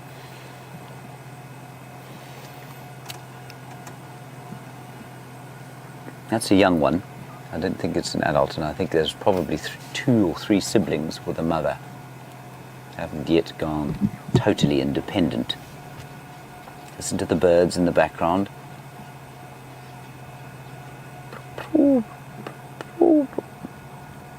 Ring-necked dove and this just gorgeous late afternoon light. Marvellous stuff. The airstrip is just down here. I would be so excited to see those jackal pups.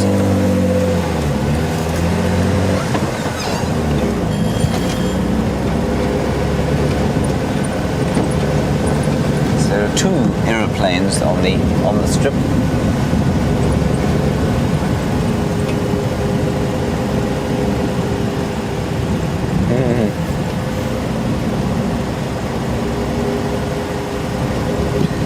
Hello, B. Buey in Long Island.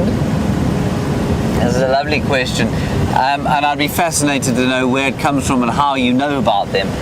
Cane rats. You want to know about cane rats? Do we get them here? The answer is yes, we do get them here.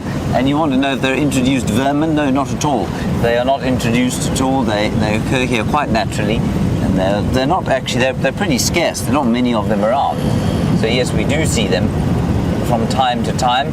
I don't think I've actually seen any here. I think Steph's found a nesting site, a sort of warren of burrows, but I've never seen them here. I've only seen them 3 or 4 times in my life, but they are around. They're nocturnal generally, and so we don't often see them. But I'd be fascinated to know, Buey, why it is that, or where you've even heard of them, because they're not a kind of popular animal. They're rodents. They're not vermin, but a bit like the bushveld gerbil, they're kind of overlooked in the bushveld out here. There are some impala and some warthog, which almost precludes the presence of jackals at the moment, but those jackals must be around here. If the pups were born here, I'd be astounded if they had moved off already. Anyway, with any luck. And don't forget, of course, you can be bidding on my hat. I think the bidding stands at $261 at the moment. The proceeds will be given to a charity out here. We have yet to identify the charity, but I'm going to talk to Michael Grover fairly soon. And he works a lot in the communities outside the reserve, and he'll have a good idea of who the proceeds of my hat should be donated to. There is a big kudu. Do you see any jackals? I don't see any jagalas, but we'll go down the southern end as well. Oh, let's quickly go across to Jamie. She's got a very slow reptile with her. You've got to look both ways before you cross out here. You might encounter a very dome-shaped leopard tortoise in the process of moving across the road. He is now scuttling away from me at high speed. Look at him go.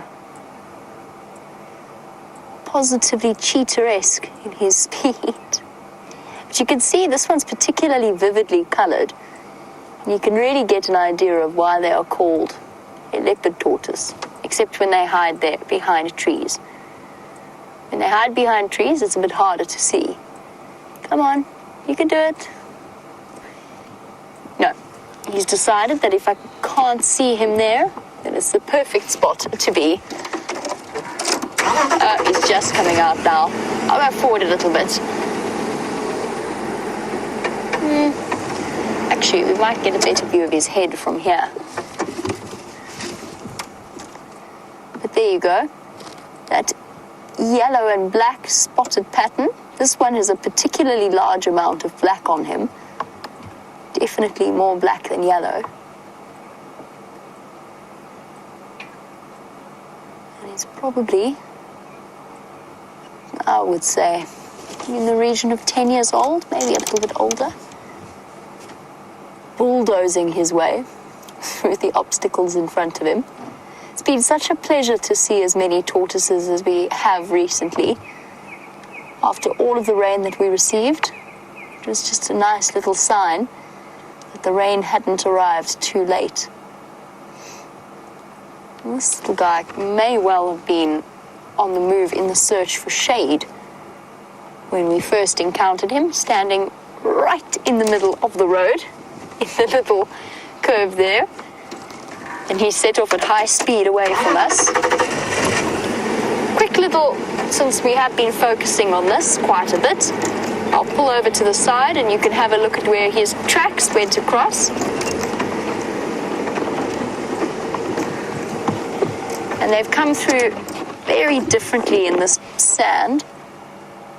Like a little tank has gone through. One set of tracks on each side and the gap of the shell in the middle. There you go, building up your track repertoire as we go along. We're still trying to make our way to Buffelshoek Dam. I keep getting distracted. One of the animals at Buffelshoek Dam that I'm almost guaranteed to encounter will be an Egyptian goose. But why wait when James has one to show you already?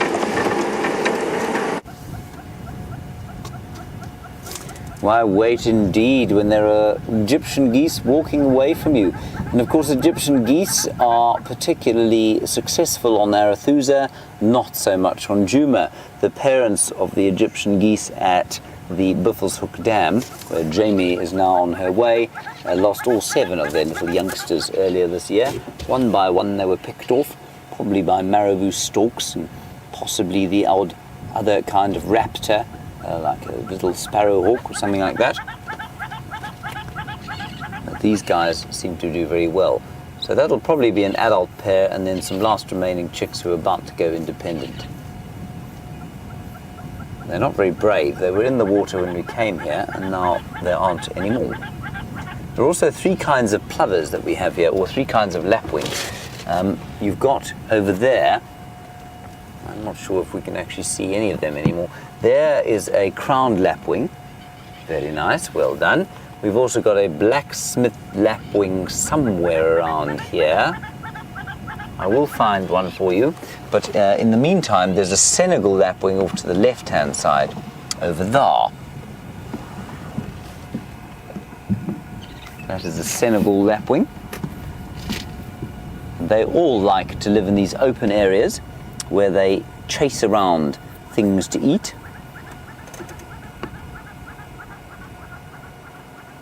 You can see they move slightly more daintily than the crowned lapwing. And interestingly, they don't have a back toe. So you were looking at the tracks of those francolins, which would be roughly the same size as the tracks of these lapwings. But with a francolin, of course, they do have a rear toe because they do fly quite a lot and they don't hunt too much while they're running. But these chaps run after their prey, and that's why they don't have a back toe. So let's go back to another back-toed francolin with Jamie.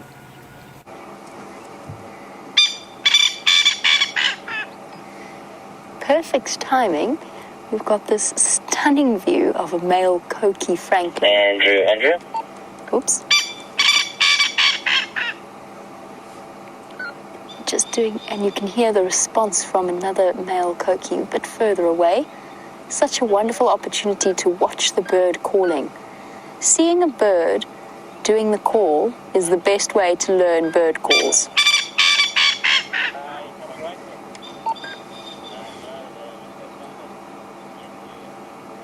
Let's see if maybe he'll do the other part of his call.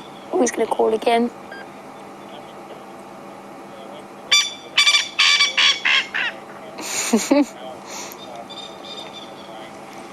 It's getting to the end of the day, so he's doing his sunset chorus, letting all the males know that this is his place, and letting all the ladies know that he is here.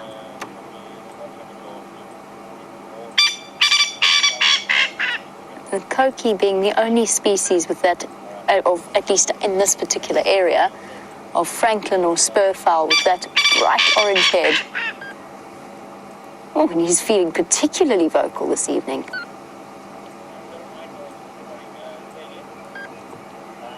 Looking really lovely in the afternoon light against the green.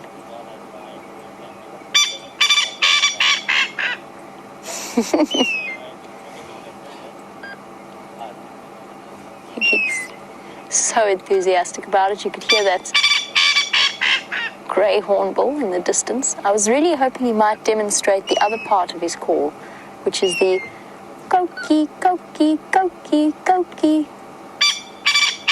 But at the moment he seems to be stuck on this particular part. Not sure what he's saying there.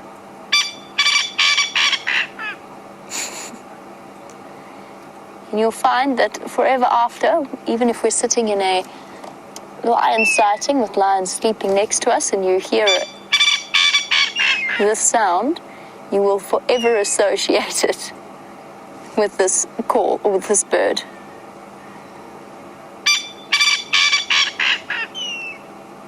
Now, I mentioned that there were other responses to this bird calling, and Andreen was wondering how I know the other one responding to him is a male. And the answer is, I don't really. Both the males and the females do call, and they do make that particular call, Andreen. So it's a valid point. I'm guessing they are, just because the males tend to make these particularly loud calls in Coqui francolins more frequently than the females. That being said, you've opened up a good opportunity to just talk about the difference between the males and the females in Coqui francolin. And I know that's not specifically what you were asking, but it is just a sort of a nice lead in. If we were to see the female, you can actually really clearly see the difference. There's the male with his orange head. They describe it in this book as buff. I think I would describe that pretty much as orange. And the female completely different with the broad white eye stripes. That prominent spur. And just because we were talking about the Natal spur fowl and the fact that I was trying to have a look at the spur on the back of his legs. Right, let's go over to James, who has found another little creature for you to look at.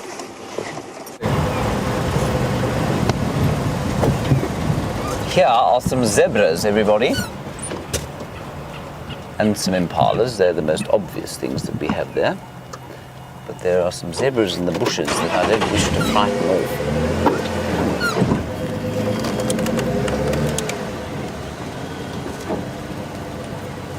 There.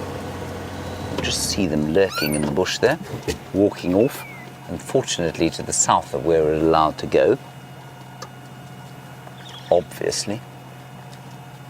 No jackal on the airstrip, so I'm very interested as to where they were. And were they side-striped jackals or black-backed jackals? Is what I would like to know, because the side-striped tend to be a lot less confiding, much more likely to kind of move off. And so, yes, they were indeed side-striped. And so I'm not that surprised that they're not there anymore. If they'd been black-backed, much more territorial and much more likely to occupy a clearing for a lengthy period. Lovely golden light on that zebra, and you can see them too enjoying the grass. Bad-tempered, kicking a stick because he tripped over it. And you can see everything's being worried by the flies. Many, many flies have exploded into existence as a result, I think, of the rain. He just looks irritated, doesn't he, with his ears pinned back.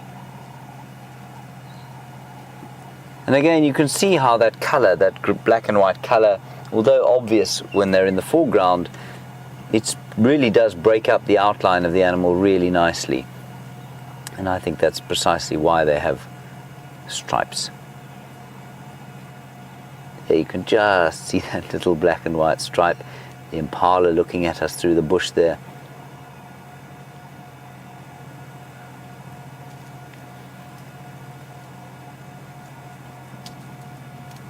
Comes. Now, not to put too fine a point on it, if you look between his back legs, what you can see is that his scrotum has dropped and his neck has got much bigger, and that's because they're about to fight, and their testosterone levels, and he's horning that tree, you can see that. Becoming territorial. The testosterone levels are now going through the roof. They're going to fight with each other, show how big and strong they are. It's like I said yesterday to somebody, it's like they've had a huge shot of anabolic steroids. They're getting bigger, more muscular, and that's resulted in all what we call these secondary sexual characteristics. Now, while we watch that impala horn his tree, Wayne, you want to know about whether impala act like white-tailed deer. White-tailed deer, you say, pick their tails up when they're alarmed and when they run away. Do impala do the same? They do, but not as obviously as something like a kudu does. A kudu definitely flicks its tail up and has a brilliant flash of white. So they do exactly the same as the white-tailed deer. This is brilliant. This is incredible. So this is territorial behavior. It's not simply that his horns are itchy. He's leaving his scent on the tree.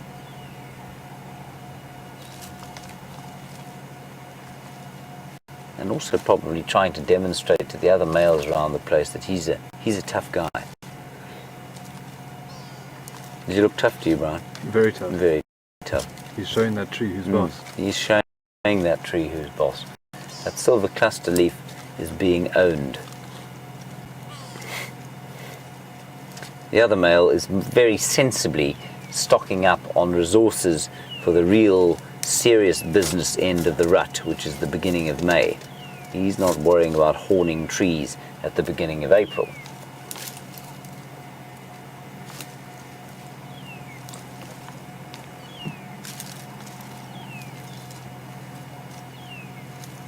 Every so often he stops, you see, and he looks at his mate in front of him as if to say, well, do you see how strong I am? His mate, of course, just carries on eating. There you can see that very dropped scrotum that's not there all the time. It's only because the testosterone levels are so high now. And it's a really clever strategy, that, of course, because in the winter time, or when they're not rutting, when they're not mating, To maintain a scrotum like that, of course, is it's expensive. Lots of nutrients go into a completely wasteful set of equipment, and so it makes a huge amount of sense for it to kind of atrophy for the remainder of the year. And in animals where either the estrous cycle is hidden from the males, so males and females, males never know when a female is receptive or not, human beings being a prime example of that, that obviously can't be the case. But in seasonal breeders like impala, it can be.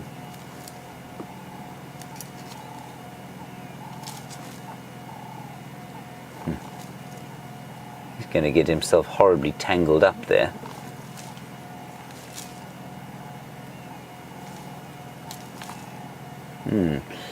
Very interesting question from Sharon. Brilliant question, in fact. Protein. Now, protein, you say it's an important macronutrient. Indeed it is. And how, you say, do the herbivores get sufficient protein? Sharon, with difficulty. And one of the main ways they do it, of course, is to select for grasses that are high in protein. So I picked a few grasses today and describing them as either poor or good grazing grasses, and that's often got to do with the amount of protein that they have.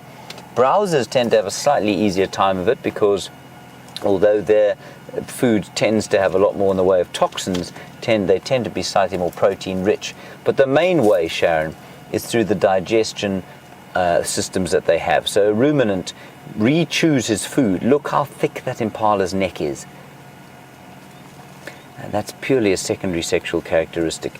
So the ruminants which regurgitate their food, re-chew it and then swallow it and digest it through those complex arrangement of 4 stomachs, that is how they extract the protein that they need from the food. It's also why they eat so much more mass-wise than do, say, the carnivores.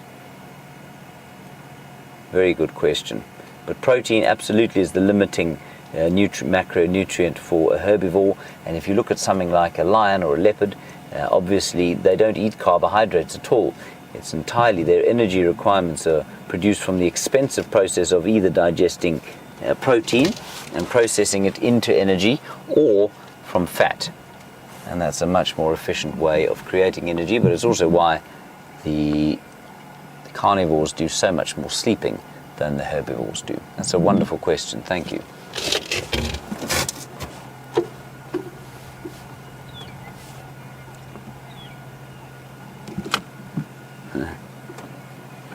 So, very nice question. Bethany, you say, would impala have sensation in their horns? Because I said they were itchy. I think to a certain extent. I don't think that they are as numb as, say, well, I don't know, what would be numb? I'm pretty sure they do have sensation because it is part of the skull. There is a network of veins and nerves that go up into the horns. So I do think they have sensation. I think the closer to the skull you get, the more sensation there probably is. But I don't think it's the same, they probably don't feel the same sensation as they would in other parts of their bodies. But definitely I think they do feel it. You often see buffalo scratching their horns, often just on trees, sometimes with their feet. And so I think they itch tremendously. I wonder if something like a rhino feels it. A rhino doesn't have any kind of nerve endings. You know, that's not part of the skull. I don't think it has any blood vessels in the horn. So you'll probably find that a rhino's horn is almost without sensation. Of course, if you look at something like the beak on a bird, which in many respects is like a horn because it is part of the skull, so it's got bone in it, and then it's got keratin over the top, which is very similar to what a horn is. A beak is very sensitive on a bird, otherwise it wouldn't be able to so accurately pick up things and accurately preen its feathers with the beak that it has. So I see no reason why the horns shouldn't have a similar level of feeling in them.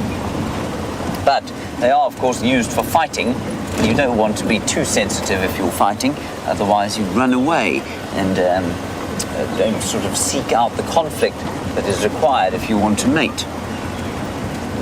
The sun is about to disappear over the western horizon. Brian, will you show us the sun? Oh, you're losing it as we're going through this drainage line. I'll go up the other side and then show it to you.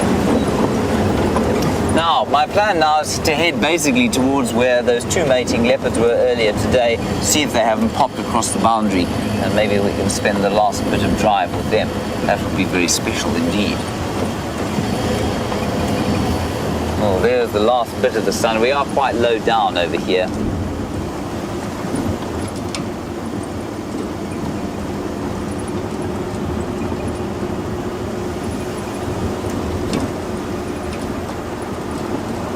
Hello, Kerry on YouTube. One of your questions I can definitely answer. The second one I cannot. Your question is, do I have a favorite time of day? Yes, I do. I think the early morning is my favorite time of day. That very quiet time just before the dawn.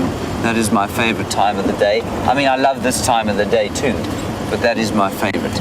And then favorite time of year, difficult to say. This time of year is great because the temperature's dropped a bit. It's nice the whole day through. It's not too cold at night, and I think probably this time and then the springtime as well, sort of October, November into December would be my favorite times of the year out here. But if you're ever visiting, there's no bad time of year to visit. It's always nice. All right, let's think across to Jamie. She's got some dwarf mongoose for you. All is quiet at Buffelshoek Dam, apart from one or two odd buffalo. But most exciting is this family of dwarf mongoose. Oh, somebody was having a good nibble there on the right.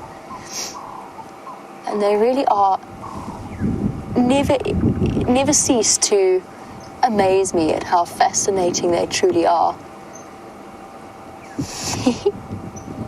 Scuttle, scuttle, scuttle. Going back towards the rest of the group that are hiding at the base of this leadwood tree in those holes there. Oh, I can't see any more of them. That's where most of them were when I came around the corner. There goes one into the tunnel. Oh, there's some heads popping out at the back there as well. And dwarf mongoose, of course, experts at utilizing old termite mound entrances and vents that they then turn into a suitable home. What is this one on the left doing?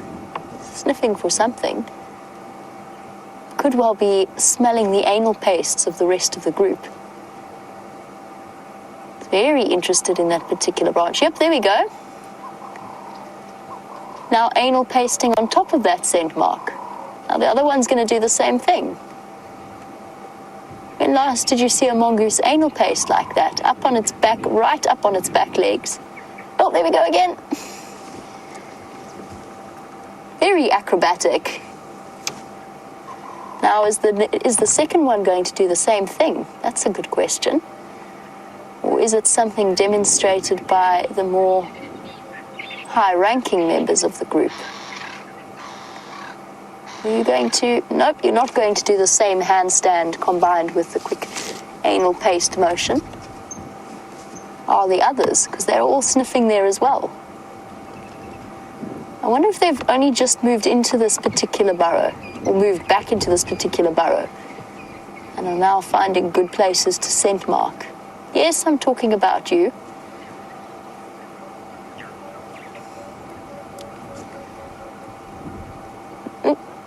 Another one having a good sniff. So far, only one of them has responded to that scent by anal pasting. This one showing a little bit more interest. And that was my suggestion about the possibility that it was a higher ranking member of the group that anal pastes. I don't think so, however.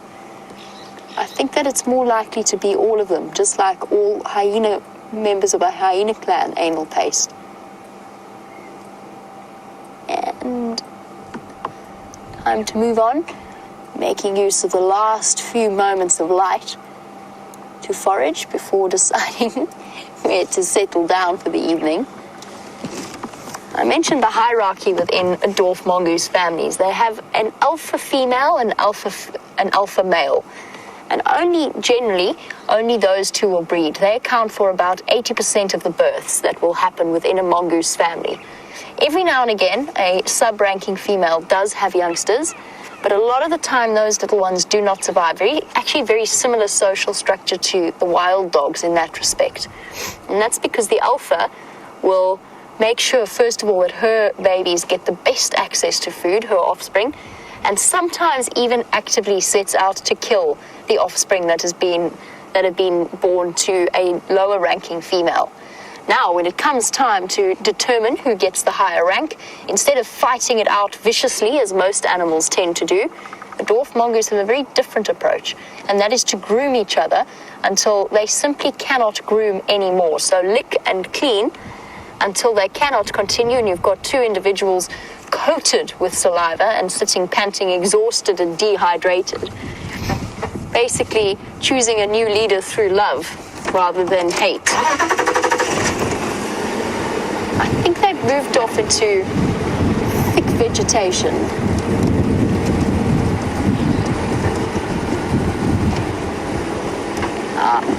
That was the first time, and this is going to sound really strange, I was almost tempted to go and sniff that branch that was marked, but I don't think I'm going to.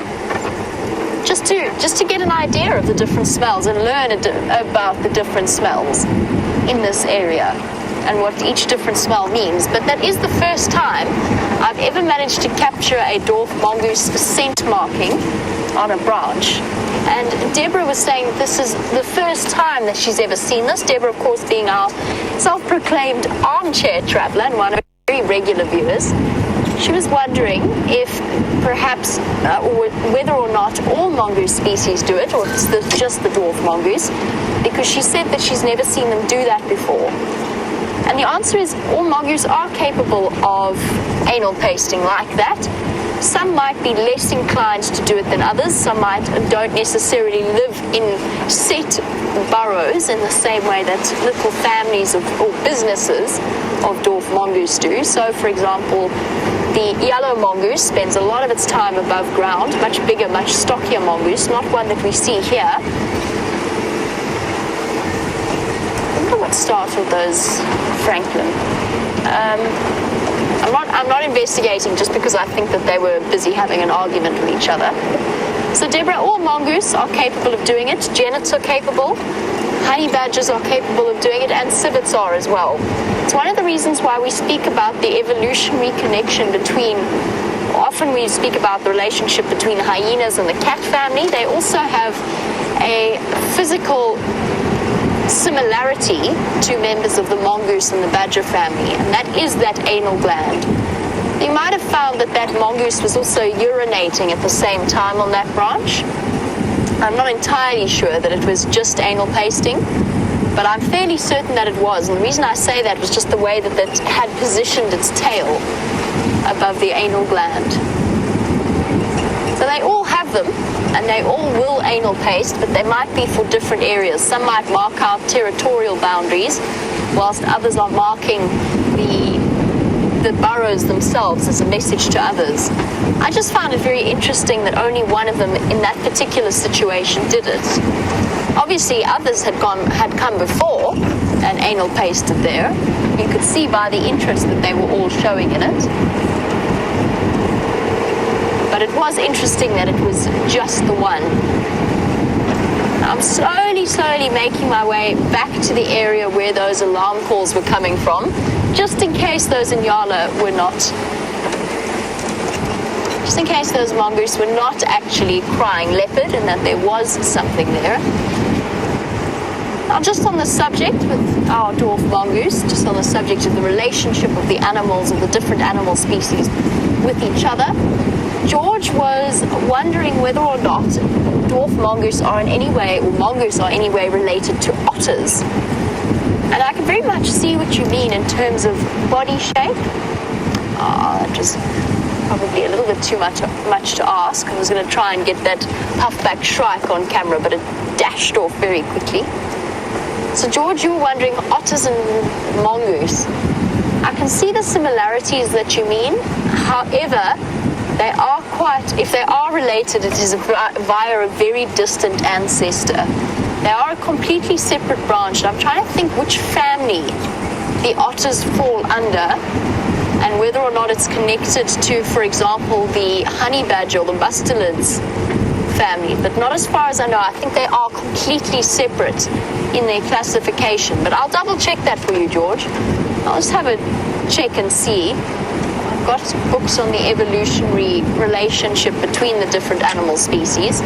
Now that is an animal that we would get exceptionally excited if we ever saw here. Of course, not really a possibility. We're not around a river system, but they do occur in the Sabi Sands and they do occur in the Kruger Park. We get the Cape clawless otter. They are fascinating little creatures. I went to go back to visit, while I was on leave, I went to go back to visit a very close friend of mine who happens to be mommy number 2 to our dog. Went to go, this is just very pretty, I thought I'd stop for the view since we are here. I went to go back to visit her, and it was a reserve where an otter had been rehomed from a place known as Free Me in Johannesburg, which is a rescue organization. And this otter had been brought to the reserve and released into one of the river systems. But because it has been hand reared, it actually turned quite terrifying. And eventually they had to, when I went there, I conducted a walk for some of the guests, and I was told emphatically that I was not to walk anywhere near this otter, and that if I saw it coming, I was to turn around and escape as quickly as possible. At that point, they were more frightened of the otter than they were of the lions on the reserve moving through the area. It just goes to show. Otter's still fine, perfectly happy, living completely on its own.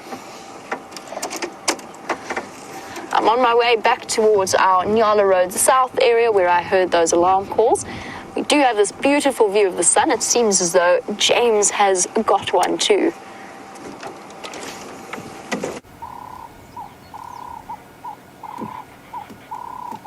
Hello everybody, we're just looking at the sunset as you were with Jamie Patterson. And this of course is a wonderful way to close the day. Well, not that we're going to close just yet, simply because this is how Brian and I began the day, with the sun coming up exactly 180 degrees from where it sits now. Now, while you watch that decidedly delightful red orb sink down beneath the back of the dragon, aka the Drakensberg Mountains, news on the wireless is that there are 3 leopards, not here unfortunately, south of us, Tingana, Tundi, and an unidentified female, possibly Karula, just watching what they're doing. Because she is sometimes in attendance when leopards are mating in her territory, but he is mating with one of them at least, and they are south of us. So we're now in the southern areas, quite close to Treehouse Dam. We're going to stick around here, I think, for the remainder of the drive, and with any luck, they'll come north and we'll be able to see them. Unfortunately, just not possible at the moment. We'll just wait for the sun to touch the edge of the mountains there. Isn't that wonderful? It's almost post-apocalyptic, isn't it, Brian? Yeah. Like a scene from Mad Max, without the noisy vehicles and Charlize Theron. The latter, of course, we are not sad about. At least the former we're not sad about. It would not be entirely sad if Charlize Theron was joining us on safari. Of course, a resident of Benoni, otherwise known as Benowhere. Oh, Yes. I didn't know that. Yes, it's not a salubrious part of town. There we go. Sinking down below the Drakensberg. And always, as the sun touches the horizon, the wind starts to come up. It does amaze me that. I'm not really sure why it happens. So if you would like us to stay here and watch the rest of the sun go down, I'm more than happy to do that. Brian, what do you think? I would love to. Would you? All right. Well, in the absence of any other kind of feedback from anyone, I think we'll do just that. Let's wait for the sun to go down. It should take roughly, I think it's 3 minutes, isn't it? Or 4 minutes? Yeah. Maybe even less. This one is going to take less than that. It's almost halfway down already. And the clouds above it, all around, you could leave it like that if you want, Brian. We'll show the clouds as it sinks. But there's some beautiful wispy clouds, commonly known as the mare's mane, I think. Cirrus clouds, that's right, that's the kind of English word term for them.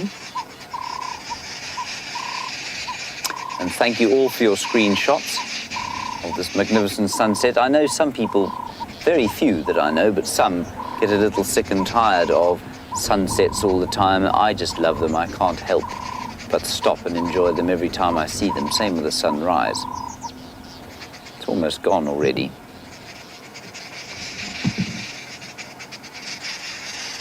And now you'll have a look at these magnificent cirrus clouds up in the blue sky. Look at that. It's like a roof of gentle silk.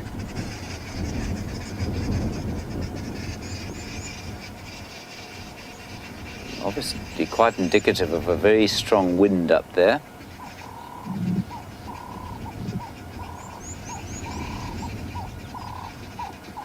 Almost gone. Oh, the last molten ember of the day. And gone. Well done, Brian. Marvellous. Do you think that is a quite nice rounding off of our day? We should probably just call it quits right now. Stunning. Okay. Let's go to Treehouse Dam and see what's going on there. We will keep watching the radio just to see if those leopards don't head north of the boundary. Oh, the other interesting thing, of course, is that Shadow's got her den over there, sort of on the Triple M road, which is a stupid place to have it, in much the same way that Karula had her den on a main road. But she left the cubs earlier and came east this way. It's about 300 meters or so, 1,000 feet, exactly in that direction to where her den is. I'm not going to go and put pressure on that area, but we'll just keep an eye out here and see if she doesn't pop out so that we can sort of shake her paw and say, well done, my girl, for producing some youngsters. That would be a very special treat indeed. So she's probably hunting. There are some impala in here, which are hopefully going to be facing the opposite way when she arrives, simply because we want her to eat, given that she's got hungry mouths to feed. I think actually what we'll do is we'll drive all the way up this road here, and then we'll come back towards Treehouse Dam. And we'll keep an eye out on the radio. I'm going to keep the radio on the, what we call the eastern channel, and that will tell me if the Tingana and the others come north. So all these leopards are concentrated in a very small area at the moment, less than, what would we say, probably about 100 hectares, less than 250 acres. So kind of at the confluence of all sorts of territories out here.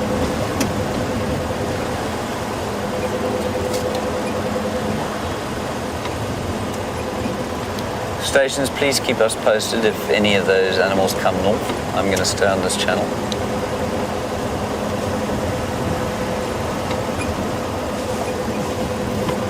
Hopefully they will.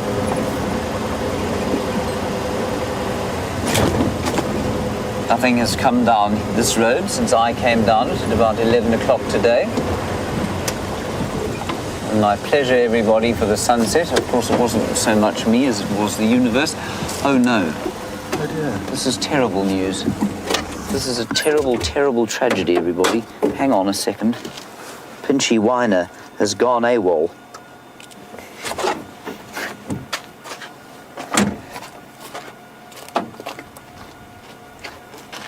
I can't believe this. The buffalo has sat in the mud here and destroyed the crab's home. Now this is where the only crab we've ever seen on Djuma lived. And Mark Weiner found it a long time ago, and I think for many years it survived here. And just before Scott left, we said, well, you've got to name the crab. And he named it Pinchy for its pincers, and then it gave it the surname Weiner after Mark, which I thought was very appropriate. So Pinchy Weiner used to live in a little hole here. I'm just going to see if I can uncover where it was.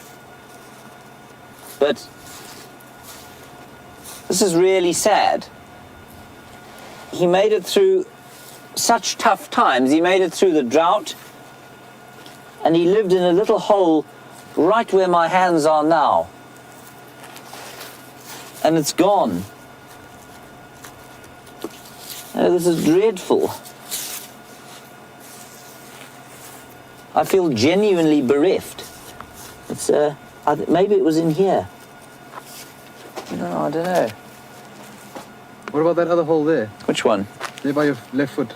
My left foot. Here. Yeah. No, this is a buffalo track. Oh, no. No, it was in there. That's where it was. Well, the interesting thing about Pinchy Weiner, of course, is that he had a potential lifespan of more than 10 years. How long he'd been in this puddle, I don't know. Maybe he's moved off to somewhere else. I hope he has. It would be very sad if Pinchy Weiner had come to and has met his end by now. I love that name. I think it is just too wonderful. Yes. Whenever I drive past here, of course, I now remember Scott and Mark.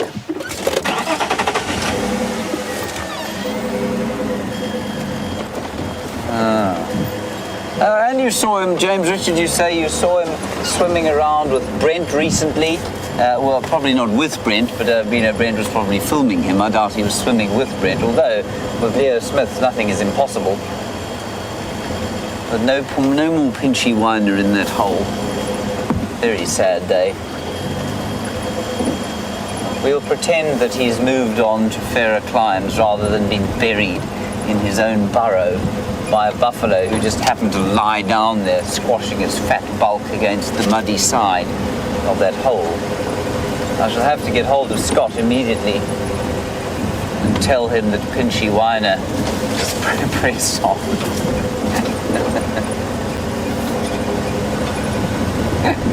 I don't know if Mark knows the crab was named after him. But certainly Mark is a phenomenal naturalist and managed to find him in that hole. Freshwater crab, many different species, but they are particularly long-lived. That's why they're particularly interesting, I think.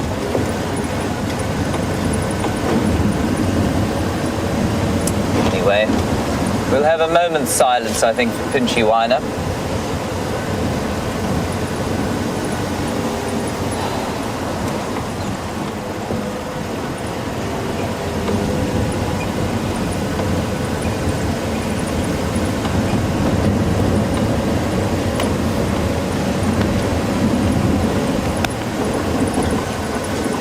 Patricia, you say you don't think you've ever seen me as upset as this.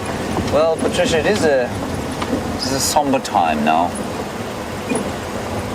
Fate of Pinchy Weiner unknown.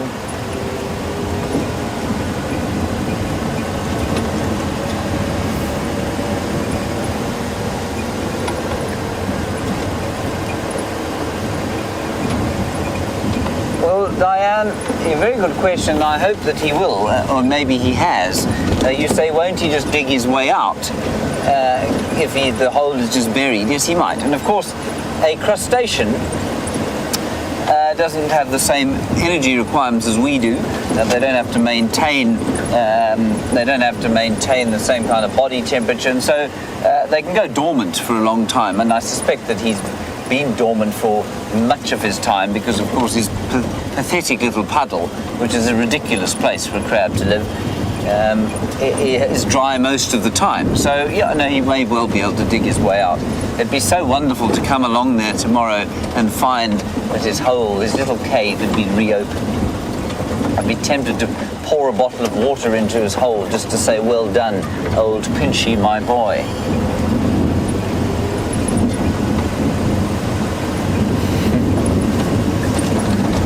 Good old Pinchy. I'm still listening to the radio, but I don't hear anything happening. I'll get an update for now, and while I do that, let's head across to Jamie and get an update from her.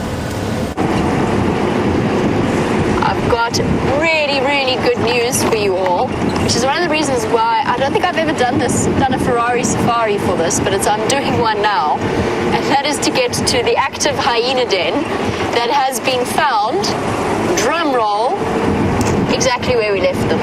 Exactly in the same place, exactly in the same den. They are right back there. They have not moved.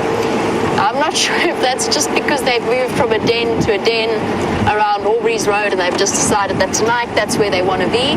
But I don't want to take the risk of them being gone tomorrow. And the light is very rapidly fading on us. And of course we can't put lights on at the den. So I'm doing something of a Ferrari safari to get you to the hyena den. Not a huge Ferrari safari, a minor, mild Ferrari safari. I'm not even sure I'm going to make it. But I just thought after our prolonged absence from our favorite spotted hyenas, might be worth just trying our best to get across that side.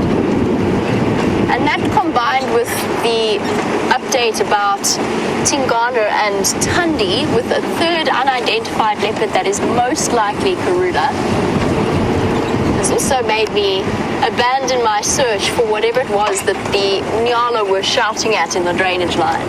I guess they just made it, maybe they were super embarrassed as well. Maybe they thought it was a leopard, but it was actually a bushbuck, and now they're sitting behind a bush going, well, that was embarrassing. Hopefully, because they definitely led me to my hopes up and then dashed dreams and disappointment. But I'm thoroughly comforted in the knowledge that our hyenas have not abandoned us yet.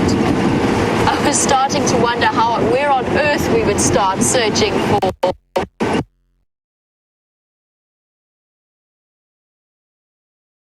get their whole thumbs while I do. James is having something of an elephant-themed day. So some nice elephants we have here, actually. There is one. There was a little one just in the bush there showing his face to us. He was wonderful. He's run off. I think this is the little herd of the 2/3 trunk female. Yeah, this is the two slightly older ones. There she is with her missing trunk. Oh, no, it's not. It's a different herd entirely. That's very nice. Just look at the color there of that gray with the green. And look at the blowing wind just as the sun's gone down, and those clouds in the sky there are indicative of a front coming in, so maybe there is a front coming in. Ooh, there's an elephant breaking something up ahead. Let's go a bit forward.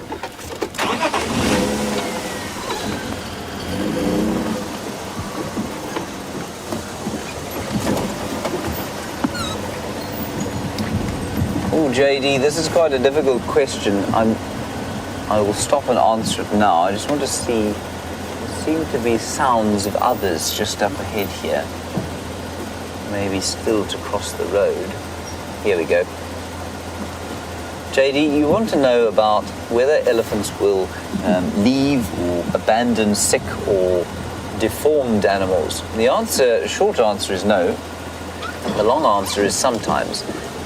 This is a young bull who's trying to keep up with the herd. And I'll explain that to you now, JD. Elephants will, for as long as possible, keep up with, allow young animals or sick animals to keep up with them. And when that becomes impossible, they may then abandon them. And that was very clearly illustrated once at Londolozi, where there was a 4 or 5 year old very badly deformed elephant called Elvina. Was originally Elvis because they thought it was a male. This is a young bull. I may just have to tap the vehicle quickly just to make him not come too close to us. But he's a young bull. If he was a very big adult, I wouldn't be this close to him. I'll get back to you now, JD. He's just quite close. He's about, only about 10 feet, trying to smell us, eating grass. He's wonderful, isn't he? Isn't he lovely?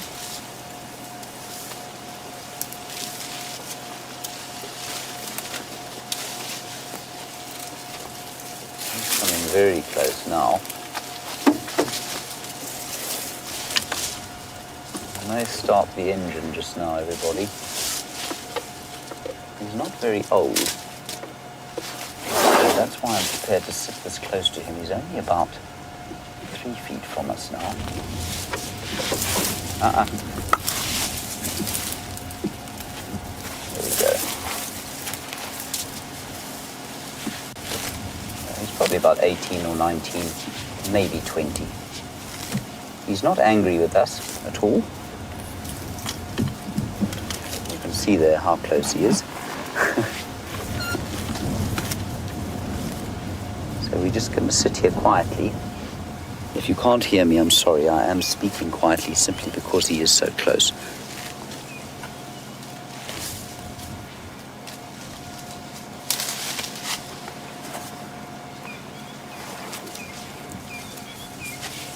Isn't that wonderful? Oh, he's a lovely breed. No, boy, come on.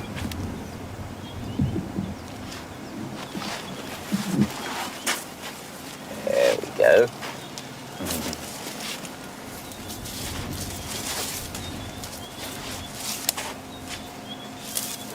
Isn't that cool?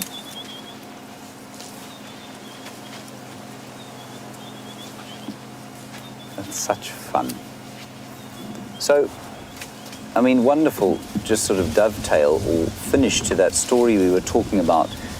We were talking about the Safari Live story that we told about the hole in the ear elephant that Brent very nicely concluded for us and put out a few days ago, and how that elephant got a lot closer. Well, I mean, this one was standing, what, Brian, 2 feet from us at one stage? And did you feel any sense of threat? Nope. He's just not putting out that vibe. He's putting out a vibe of, oh, I'm just going to have a quick look at what you're doing. And he's not old. He's not a big adult male bull. Well, of course he's a male bull, but he's not a big adult like that other hole in the ear bull. And so I didn't feel at any stage like he was A, going to touch us, or B, that there was any threat. I must confess, I felt no threat from him at all. And elephants are very good at, if they are feeling uncomfortable, they're very good at showing you that, and they're very good at transferring some kind of, I don't know, some people would call it an energy, other people would say that was nonsense. But you definitely get a vibe from them. And as Brian said, just no sense of threat from that elephant whatsoever. He was 2 feet from us. Just a wonderful, wonderful sighting. Okay, on we go. Brilliant. So we'll put a few lights on now. Starting to get a bit darker. A very good question from Alice in Ohio. How did the elephant's ears get so tattered? Well, rather like my hat, probably through wear and tear. So the ears will, if they're running through bush, they'll sometimes get them caught. But those ones were particularly tattered. And I wonder if he wasn't attacked maybe as a youngster, maybe a lion or a hyena took a chunk out of an ear, because that seemed to be one particular area where it had been ripped. And I think for a thorn to have done that, that would have been unusual. So I am guessing that it happened to him as a youngster. Just wonderful. It always leaves me feeling so happy after a sighting like that. Robin in Maryland, you say he seemed to be limping. No, I don't think so, Robin. I think he was walking fine. Elephants can sometimes look a bit limpy if the ground is uneven, because they're not, well, they don't appear to be that agile. And so I think that's all that was, Robin. Beautiful. And Jerry reckons his hip was dislocated. I can say categorically that that is definitely not the case. I think if his hip was dislocated, he'd be totally unable to move. Remember, if a joint is dislocated, it's a ball and socket joint, the hip joint, and if the hip comes out, it can't articulate anymore. It can't move properly. And so he really would be in a lot of discomfort. It might be injured. It could well be injured. I mean, we didn't see him walk a huge amount, but I don't think that it's dislocated. It'd be very interesting to see again, though, now that that's been pointed out. But 99% sure he's not dislocated. It's like if your shoulder's well, no, your shoulder's not a ball and socket so much, but your hip is. And if your hip gets dislocated, the ability to actually walk at all disappears.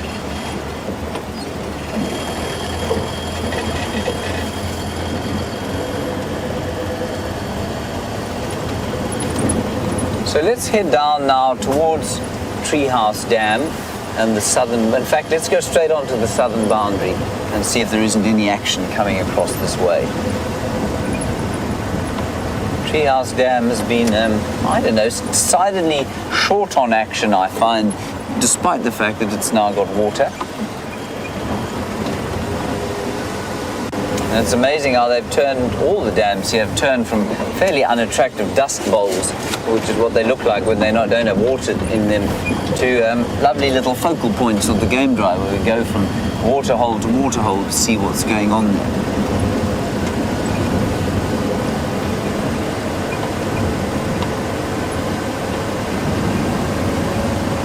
You can see the light has dropped now, and we're almost into spotlight territory, which is always a slightly nerve-wracking time for me. Not very good with the spotlight. And while I'm getting used to the spotlight, Jamie is wonderfully at the hyena den.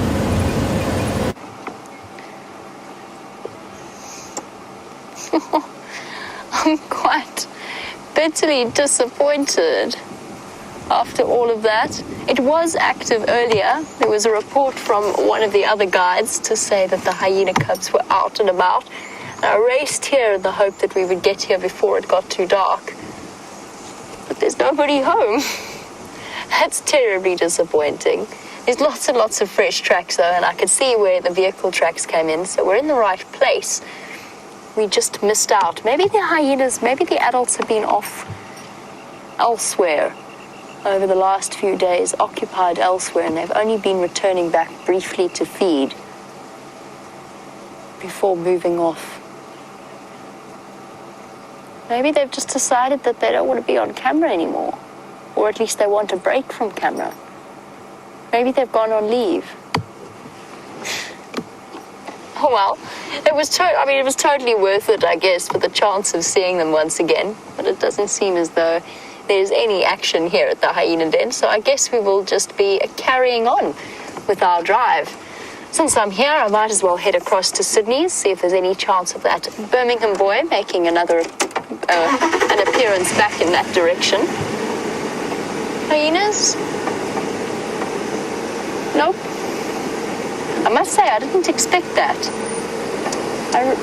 I'm so disappointed. I really thought that they would be here, but oh well. Next time, tomorrow morning we'll start here and we'll see if they don't come out to play.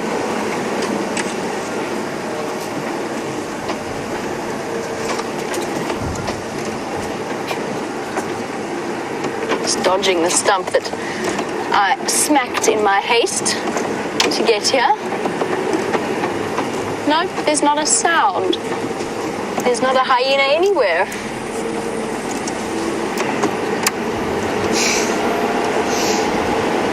Apparently there's some talk of late April Fool's jokes. I promise you, I really, really, really thought they'd be here. Oh well, next time. Sorry, you're gonna have to forgive me. I've got to untangle myself here for a second. 2 radios and 1 spotlight occasionally equals entanglement. And Liam, whenever you can, please, if you could do my headlights as well, that would be fantastic. Well, let's check along the Buffelshoek boundary then, see if we don't spot any of the adults returning to the den site.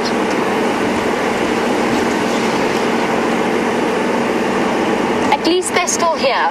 At least they haven't moved across to Buffelshoek. So the property to the north of where we are now, and to the north of our traverse area. That at least is of small comfort to us.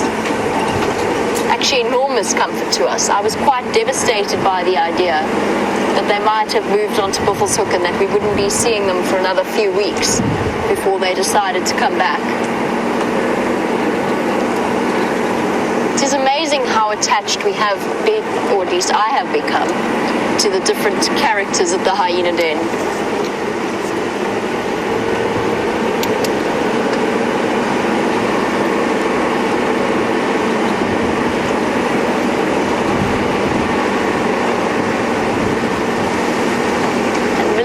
Has said that you guys are not too disappointed because at least we know where they are and that they will show themselves eventually when the time is right.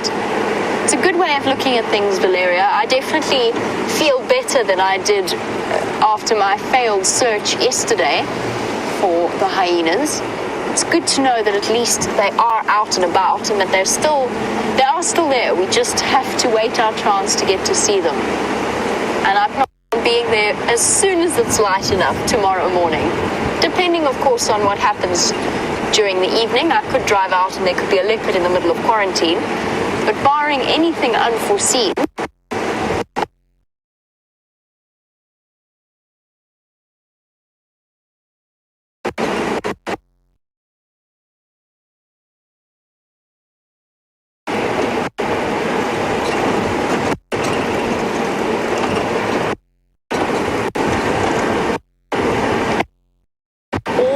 towards the dam, just in case we do lose some signal there.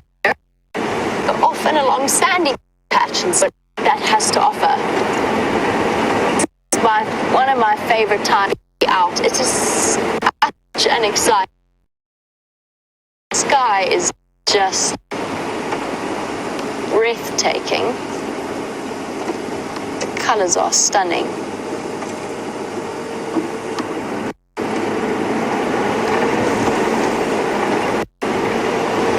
And there's always the very, very exciting prospect of the various nocturnal animals coming out to play. What nocturnal animal shall we find tonight, Liam? So, You want a serval again? Liam wants a serval. Liam was with me when we found that serval the other night. I'm just sort of feeling porcupine would be really nice. I've been feeling that for the last few nights, like I would really like to see a porcupine. or leopard. Or a leopard. Okay, Liam. Liam likes his cats.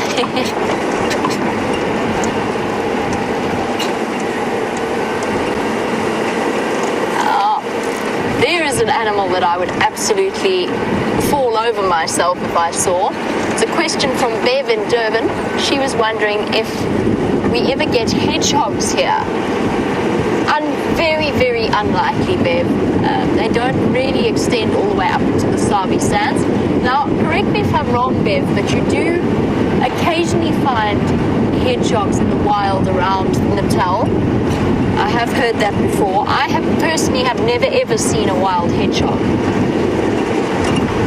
Now, we do get hedgehogs in Africa, and they look very similar to the ones that you would be familiar with if you're from the States or if you're from the UK or Europe. It's totally the same animal, basically. But no, I've never seen one out here. Now, that is something that I would be, first of all, exceptionally surprised to see, but also incredibly excited. There's a very slight possibility of it. I must actually ask some of the other guides who have spent a longer time in this particular part of the Lowveld. I was in a slightly different environment for the last few years, so this is my first time living and working in the Sabi Sands.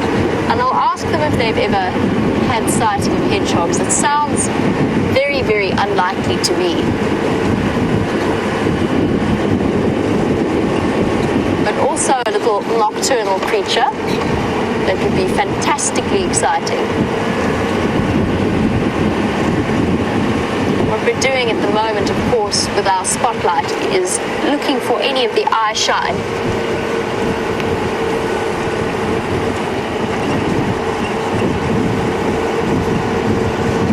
Okay. Thank you to Raisa, who is answering my original question that came from one of our viewers. I think it was George. about the relationship between otters and honey badgers. And I mentioned the honey badger family Mystidae, and I said I thought that they might be related, but quite distantly. And I was completely wrong. Rais has corrected me. Thank you. They are actually all of them, the otters and the honey badgers, are in the family Mystidae. Now, what's interesting about that is I didn't realize, well, I don't know much. I have to confess, I don't know all that much about otters. And I don't know whether or not they have the anal glands that honey badgers do, or if they are capable of secreting from them. That's interesting. That's a really interesting point. So thank you, Raisa. I learned something new today. It was ringing in the back of my mind somewhere. Oh!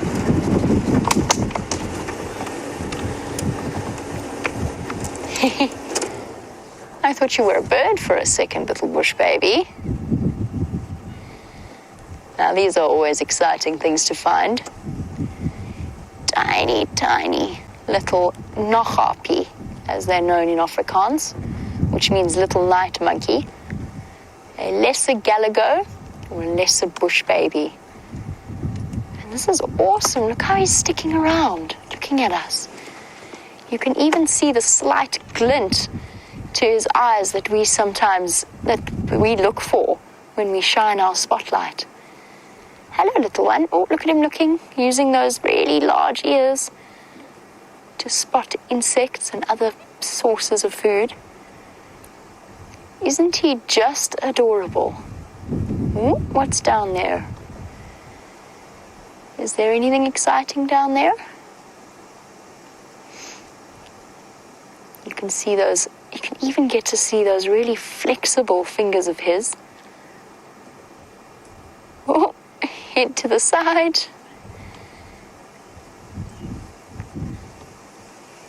He almost looks slightly out of it, but he's not. He's moving his ears and his head to pinpoint the direction of sounds.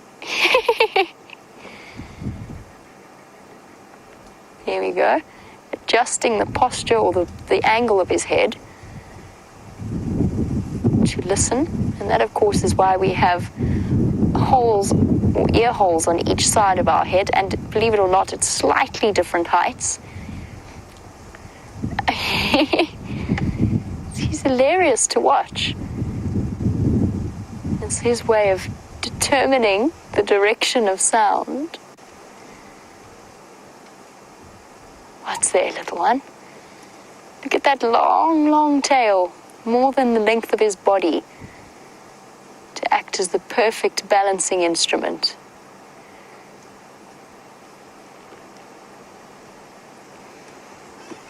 This is so incredible. Bush babies during the day, when they're asleep, go into a state of torpor, which is a very, very energy efficient or energy saving sleep. Their metabolism slows right down. And it's only at night when they come out and are as alert as this one is.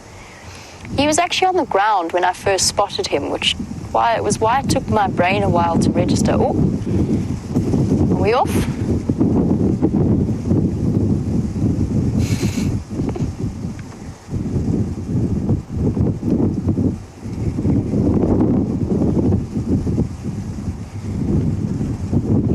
Too cute.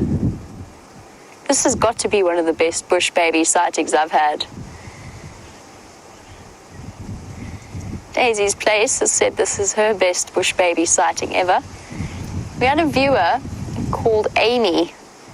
Oh, where did you go? I'd be in the right time frame. Here he is. Where's he gone? I might have to move forward a little bit. It's just a different angle from my perspective and from VM's perspective. We had a viewer, Amy, who really wanted to see a bush baby. And I struggled for about 3 or 4 days to get her one. Can you see him from there, VM? A little bit. And Amy, I really hope you are watching tonight, because this has definitely been by far one of my best bush baby sightings. Although now tucked away in the bush. Come on, little one.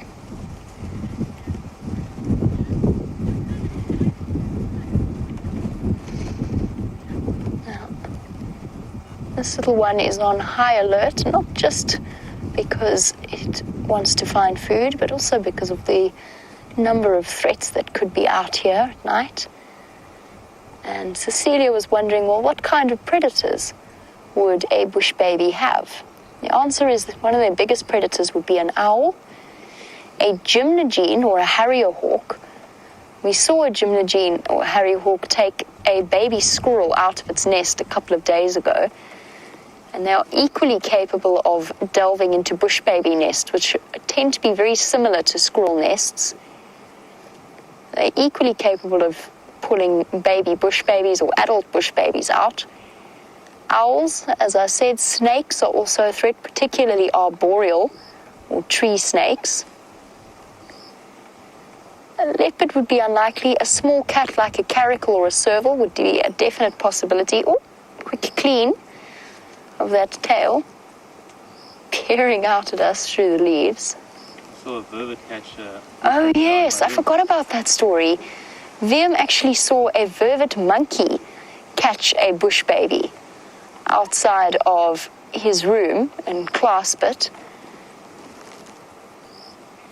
And there's another incredible video that one of the viewers sent me recently, and I cannot remember for the life of me now what it was, but it was to do with a bush baby. I don't think it was a monkey. It was a bush baby catching something, I think.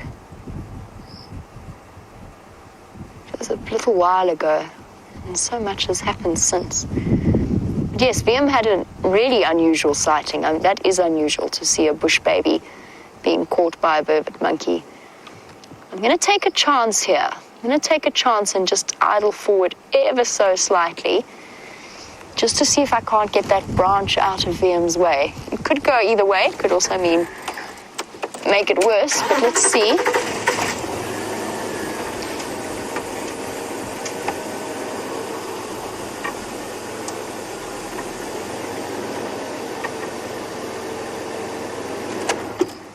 Okay, well, now we've got a leaf.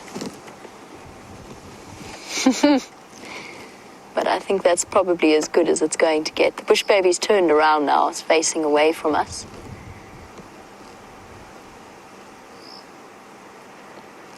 To give you a sense of scale, because I know it's very difficult to see it, he's still doing that very slow head movement.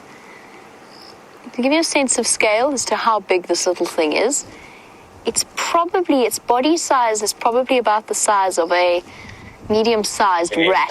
Going mobile after Puza. Which is not the most flattering comparison, although I quite like rats, but that's roughly how big it is.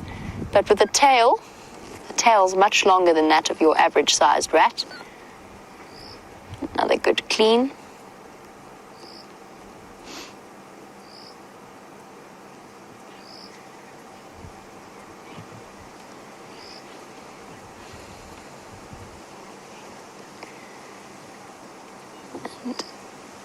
Weedy, who's watching in Washington, you were wondering if they are like sugar gliders.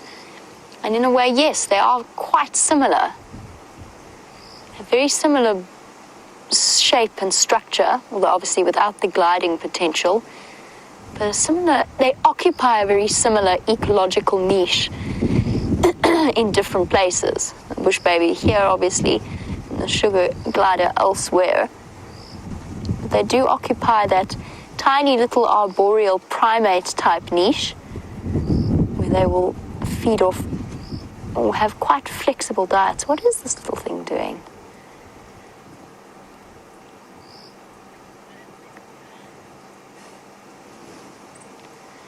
Just trying to see if it's going to... I thought it was catching something, but it isn't actually. It's just having a really thorough grooming.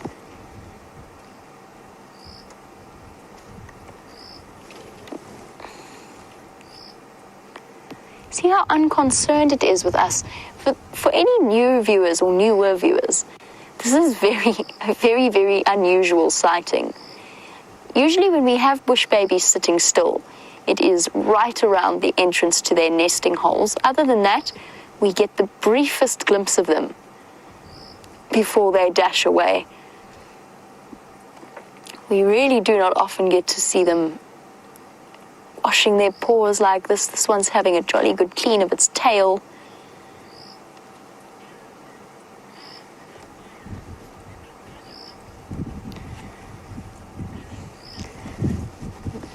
Alice was wondering, just on the subject of the story that Viam told us with the vervet monkey that caught the bush baby. Alice wanted to know if the vervet monkey killed the bush baby.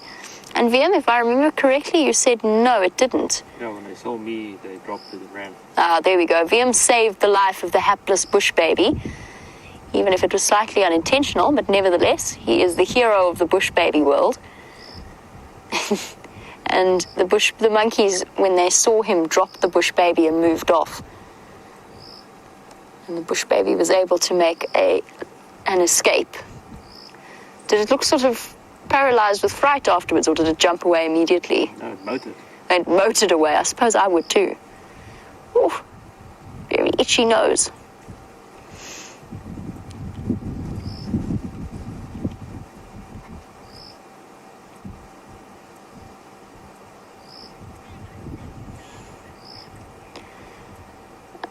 Another good scratch around the eye. Can't believe this. How patient this little bush baby has been with us.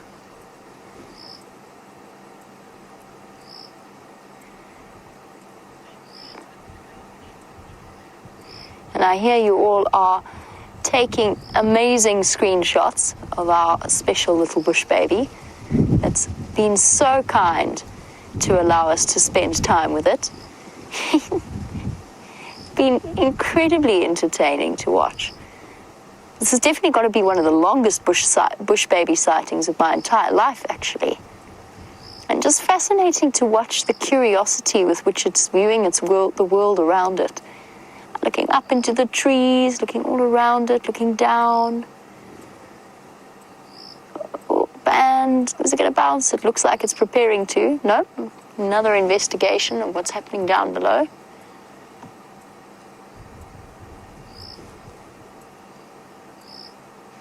And you can almost see, every time it turns its head and looks this way, the red-like reflection to the eyes. And that is unique to bush babies out here. To me, none of the other mammals give off that red reflection. What is it doing? Looked like it was going to move and then changed its mind.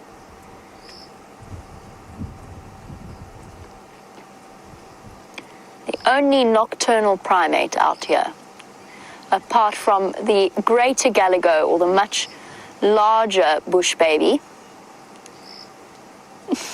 turning in circles now, giving us a good thorough investigation. And as Viam zooms out, you can get an idea of just how tiny this little bush baby really is.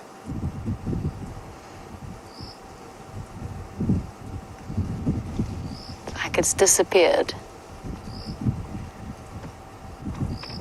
That was absolutely awesome. I really, really enjoyed that. Well, as always, thank you for joining us on the Sunset Safari. Thank you, Viam, for your fantastic camera work. As always, we are so lucky to have the talented cameramen that we do. Thank you, Kirsty and Jerry in Final Control. Most importantly, thank you to all of you, the viewers, for your questions and your comments and those little bits of those times where you actually send me through the solutions that I'm looking for as well. I really appreciate that. Hope you had a wonderful time, and we will catch up with you tomorrow morning, fingers crossed, with the hyenas on the Sunrise Safari. Cheers, everyone.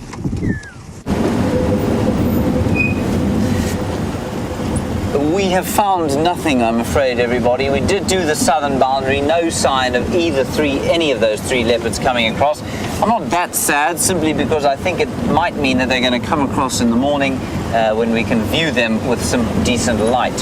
So that's it from us today. Thank you, Brian. Thank you, Jim. A most enjoyable day. Very nice news that the hyenas have been found again. Hopefully we'll actually see them at the den tomorrow. Big thanks to Kirsten on vocals in the final control. Jerry's back on keys today. Thank you, Cheesecake. And thanks to Jamie, of course, with the inimitable VM on the other vehicle. We will see you in the morning at 05:30. Stay happy wherever you are. Bye-bye.